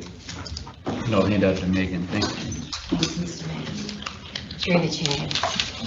I'm happy to present the grant program policy review for council's consideration. This review ensures the grant program policy is up to date, compliant with legislation, and aligned with council's 2025 to 30 corporate plan and the Tablelands 2030 plus community plan. The key changes include the removal of the economy stream, clarifies eligibility requirements, including retrospective funding ineligibility, and ensures equity and transparency through clearer definitions and consistent funding caps. And I'm happy to answer any questions. Any questions for Megan? Councillor Barty? Megan, is there any, with the removal of the economy stream, is there any timeline on when the economic development program will be coming in? Through the chair, thank you, Councillor Barty. I'd have to refer that question over to the Office of the CFO, Hillary, because as per the council information session, Councillor Barty would like to know if there's a time frame on the ED grant stream. Yeah. I think, sorry, that's a very good question. I wasn't listening, I was reading a local government thing. No, but we can put in a time frame. I guess once the new GM commences, in the interim, yeah, and we're about to do, so I would say that hopefully they'll be starting within 6 weeks. But in the interim, I'm managing anything that falls due in that time, including policies, I'm happy to manage. So probably, so after they start, so should be very exciting. Yeah. Councillor Spanos? Yeah, I'd like to support this recommendation. I think the policy that we're offering here at the moment makes things fairer, for sure. More and more people are aware of the grants now, so it just supports the fact that we need to be on top of it. So I think what you're doing is great. Yeah, it cuts back on red tape and so on. So no, I'll support this fully. Thanks, Councillor Spanos. So Councillor Spanos is ready to move the motion. Are there any more questions for Megan? Okay, Councillor Spanos is moving the motion. Do we have a seconder? Councillor Barty is seconding. Councillor Spanos, do you wish to talk? I think you've covered it. Yeah. Councillor Barty. Councillors, final call. Those in favour? Carried. That's 6.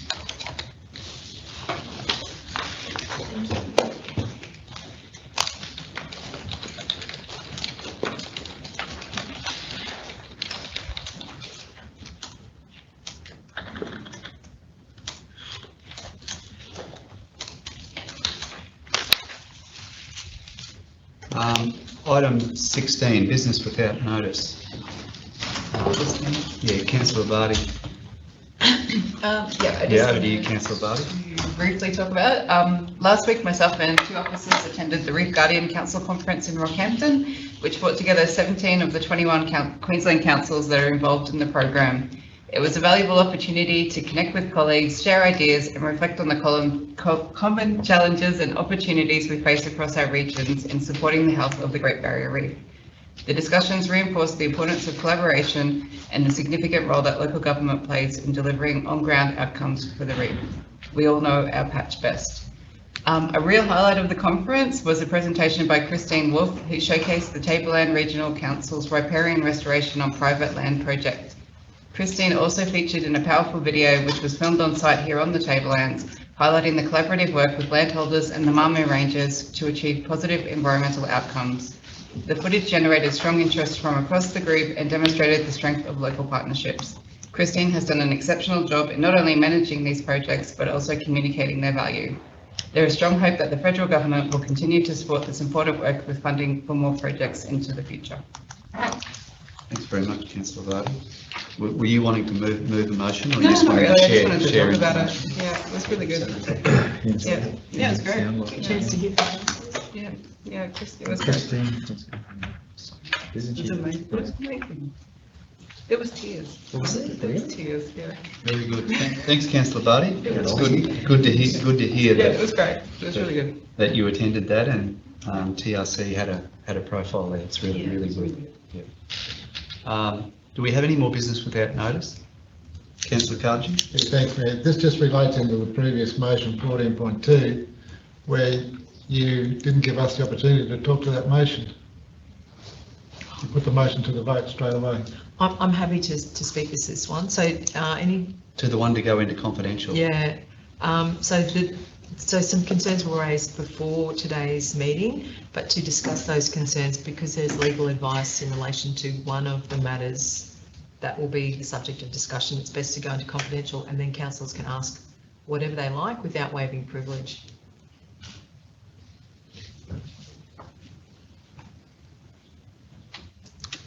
Business without notice, councillors? So that now brings us confidential. Just a bit of advice, CEO, do I need to read an additional piece now because of the financial stuff? So we've already dealt with, so we're closing for confidential for the legal reasons, and then also the ones you've got there. This meeting will be closed to the public matters noted. So on 14.2, it's on the basis of 254, regulation 254J3. Well, that's what we. Yeah, but. Oh, we've still got to. Yeah. We've got to do a separate one. Yeah, so it's, and then you've got the ones to read out for the other ones as well. So can I just do everything at once? Yeah. And then close, deal with all your confidential. Was there a business without notice that you sent through earlier before we go into confidential about payment of an invoice or something? Yes, so, but the paper could not be prepared in time to bring it to this meeting. So what we're doing is requesting just an extension to payment, and we'll bring that to the September meeting. Because we literally only just received it yesterday afternoon, and it would ordinarily need to be paid before the next meeting. So we'll just go back and make sure that we've just got that extension to, it's only a couple of days extra to the next meeting. So and it's just the insurance payment for work cover. I mean, we've got to pay this every year, don't we? You do pay it every year. And it's budgeted for? Oh, absolutely. It's only because of the financial delegation. Pay the bill. Oh, because it's above my financial delegation. I understand that, but why don't we just move a motion to pay the bill? Oh, because usually we would give you a paper to know what you're paying and why. Well, you've sent it out. Just makes sense just to do it. Is there any reason that we couldn't add an item? Do councillors, would councillors be happy? Let me just quickly refer to the item. I'll just bring it up.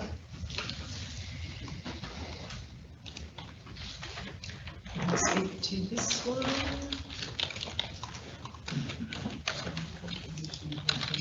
So for councillors, we received a insurance bill, which is our work cover bill, that needs to be paid for the next meeting. The amount of money, so LGW is our work cover, work care insurer. The amount of money is $579,000. Sorry, $579.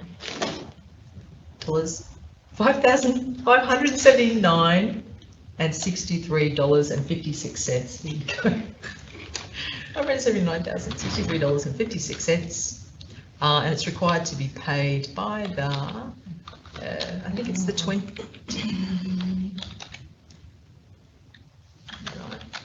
Yep. Due by the 21st of September 2025, and that is our annual payment that we pay to Queensland Local Government Work Care. Happy to take any questions. Mr Mayor, if we're still in business without notice, I'll move that we pay that bill. Yeah, okay, so Councillor Kaji is moving that we pay that premium. So do we have a seconder? Councillor Lang is seconding. Is that all we need? Happy with that, Letty? Yep. So we've got a motion on the screen that council authorise the payment of LGW for the amount that's there, $579,063.56. So we've got a mover and a seconder. Those in favour? Carried. That's 6. Very good.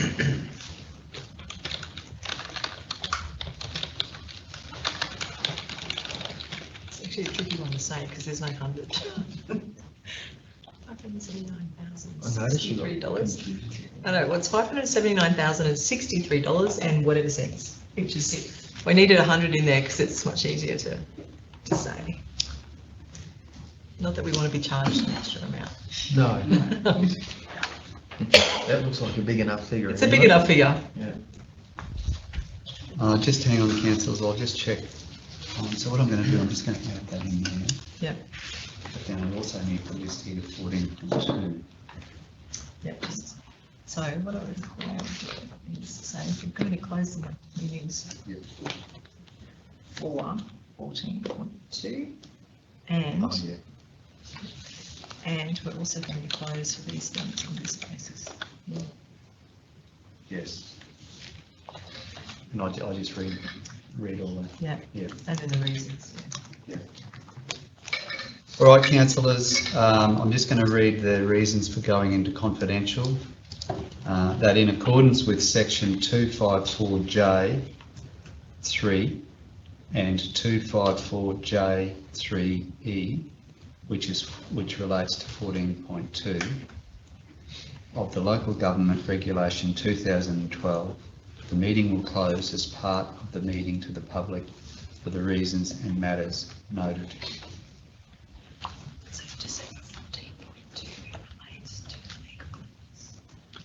So for 14.2, it relates to legal advice council has received.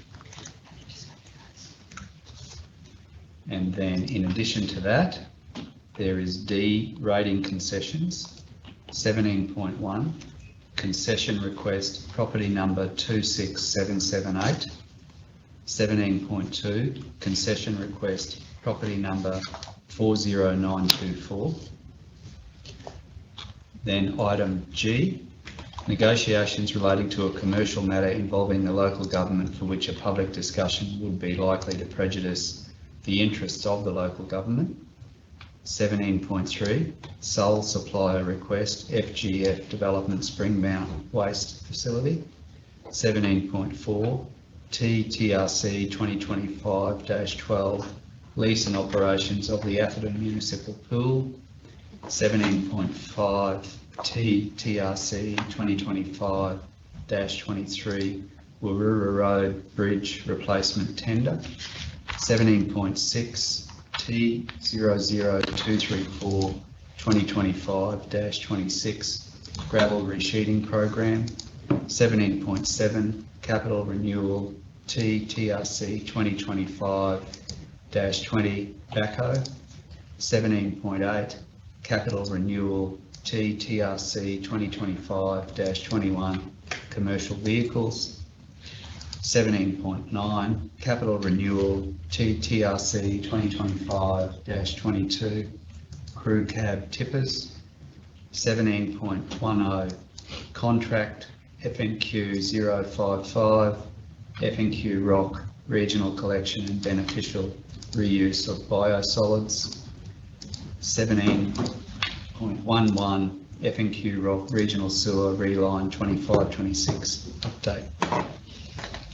So could I have a mover and seconder that we go into confidential? Councillor Barty's moving. Councillor Spenos, thank you. Those in favour? Carried, thank you. Okay, councillors, we'll go back to item 17.1. 14.2. Oh, we can do 14.2. Yep, we can do 14 first. Yep. 14.2. There we go. First budget review. Can we have a mover of? I'm going to have to read that. So, sorry, remember there was a council officer recommendation. Does anyone want to move a motion of any kind? Yes. And that So, might be it. does anyone want to move a motion for 14.2, which is our first budget review? Councillor Cardew's moving, and Councillor Spanos is seconding. I'll just read that out. Oh, do you want to? Would you like? No, to? that a special council meeting is organised with council within the next 11 working days to consider item 14.2, budget review, and that before the meeting a councillor information session be held regarding what project costs have been carried forward to this financial year, requiring further funds and options for where those funds may be relocated from, where they may be relocated from. And the reason for the amended motion is that there is insufficient information to make an informed decision at this time. So we have mover and seconder. Those in favour? Carried. That's 6.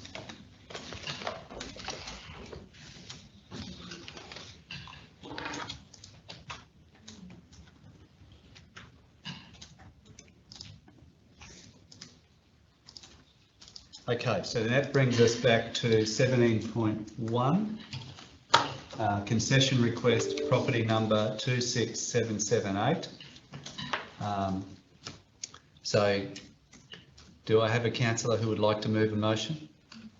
Councillor Barty would like to move the motion that's up on the screen. Do we have a seconder? Councillor Cardew. Would you like to read that, Councillor Barty? Or? That council extend the due date of the rate notice issued on the 18th of August 2025 for the property number 26778 to the 24th of October 2025 to allow for a concession request to be considered at the September 2025 Ordinary Council meeting. Thank you. Those in favour? Excuse me a moment, is that date correct? The 24th of October? 30th. Didn't we change that Oh, yeah, it is date? the 30th. Oh, Yeah. It's just, I just remembered did. that I was going to be away. That's Good all. pickup. Yeah, Very yeah. good pickup. Yeah, so that'll go for the, Good pickup, Councillor Spanners. Okay, so we're happy with that revised date? Is it But does that matter? Because September it's or going to October? the September meeting. September, October meeting? oh, actually, yeah, because it's not going to the October, it's going to September. It's going to September meeting, okay. I just It's been a saw long that there and meeting. it just didn't look right, that's all. Oh, so we didn't need October there at all? No, it's meant to be extended to the October, whatever October date was there a second ago. 24th Oh, of okay. October? Yeah, Yeah. Sorry, It's going mate, to I the I September just meeting. assumed. So the bottom one's changed. Yes, October. No, so it can be 24 October, Oh, okay. so just pop 25. No, up here. It's going to the September meeting, but that Oh, date can be okay. 24. Because it's not going to the October meeting, which is on Okay, 30. yeah. Con was just testing us at this hour. I don't think I was doing that. I just thought that. Okay, I'm not gonna do that. so we've got a mover and seconder there. Happy with the final outcome of that motion? Those in favour? Carried, that's 6.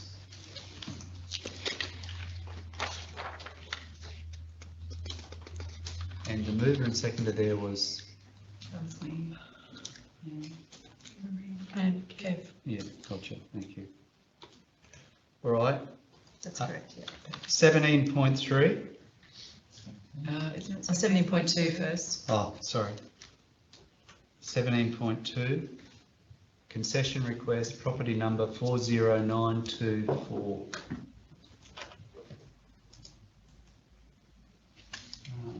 Do we have a councillor who'd like to move a motion? Councillor Cardew is moving a motion. Seconder, Councillor Spanos. Happy with that, Councillor Cardew? Those in favour? Carried, that's 6-0.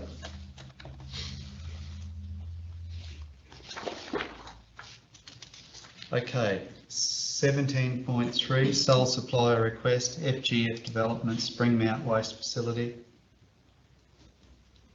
Do we have a mover of the motion, proposed motion? Councillor Spanos is moving. Do we have a seconder? Councillor Barty. Those in favour? Carried, thank you.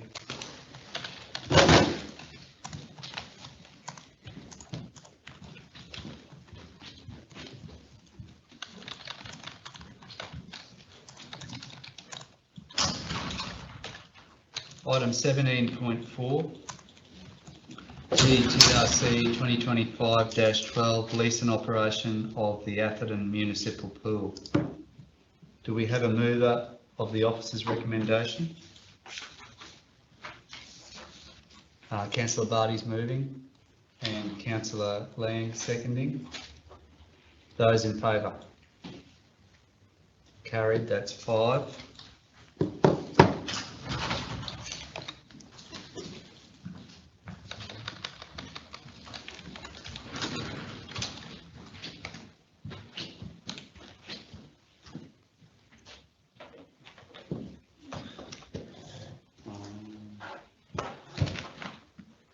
$17.5 TRC 2025-23 Warroola Road Bridge replacement tender.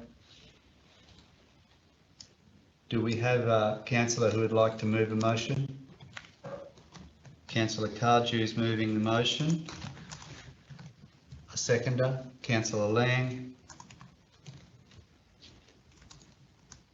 And the motion is that a special council meeting is organised with council within the next 11 working days to consider item 17.5 TRC 2025-23 Warroola Road Bridge replacement tender, and that before the meeting a council information session be held regarding where the further allocation will be drawn from.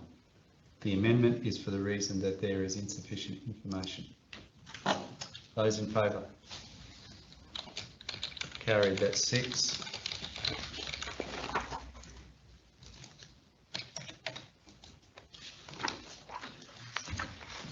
$17.6 T00234 2025-26 gravel resheeting program. Do we have a mover of the officer's recommendation? I'll move it. Do we have a seconder?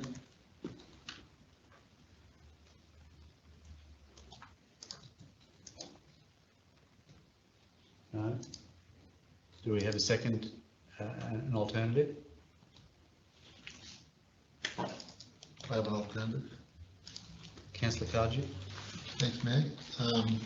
I'd like to move that we award it to tender number 1, Soil Civil Profiling Proprietary Limited. Councillor Cardew is moving an alternative. Do we have a seconder? Councillor Vardy.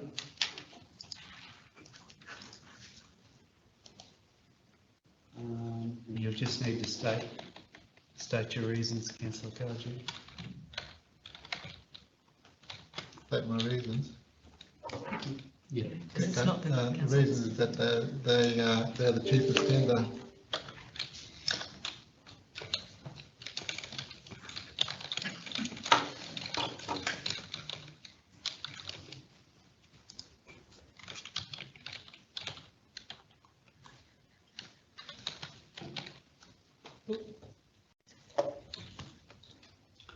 So we've got the figures to go in there.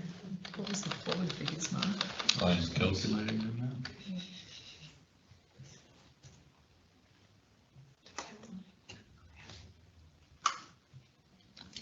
So that would be for $1,912,066.15. Yeah, there needs to be a zero. Yeah. Again, missing 100. Oh, there'll be a 0 in front of the 60s. Oh, you've done Yep. Is that, did you say soil profile? Yeah, capital SAW. Hang on. Soil profile.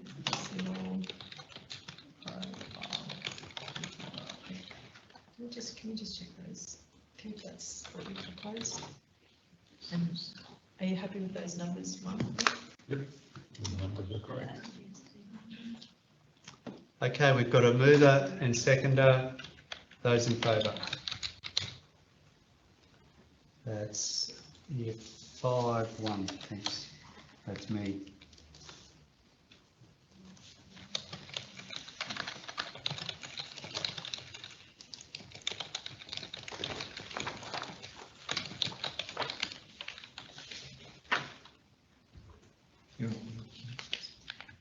that mean? 17.7.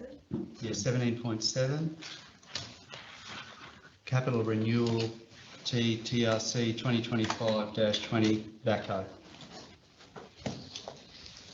Do we have a mover of the officer's recommendation? Councillor Hayden and Councillor Spenos. Those in favour? Carried. That's 6. Time's left. And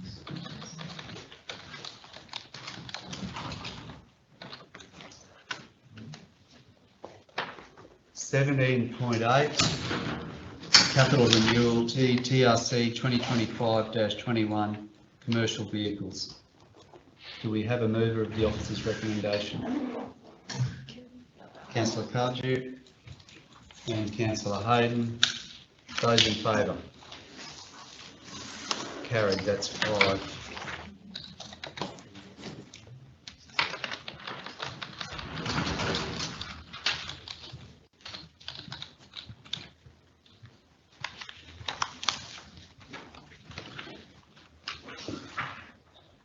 (17.9) Capital Renewal TRC 2025-22 Crew Cab Tippers.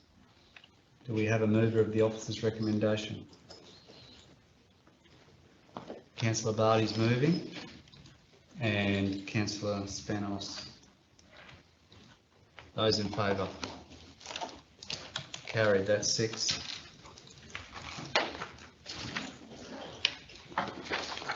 Uh, 17.10, Contract FNQ 055, FNQ Rock Regional Collection and Beneficial Reuse of Biosolids. Do we have a mover? Councillor Barty. Councillor Spenos seconding. Those in favour? Carried. That's 6. 17.11 FNQ Rock Regional Sewer Reline 25-26 update. Do we have a mover? Councillor Hayden and Councillor Spanos. Those in favour? Carried, that's 6.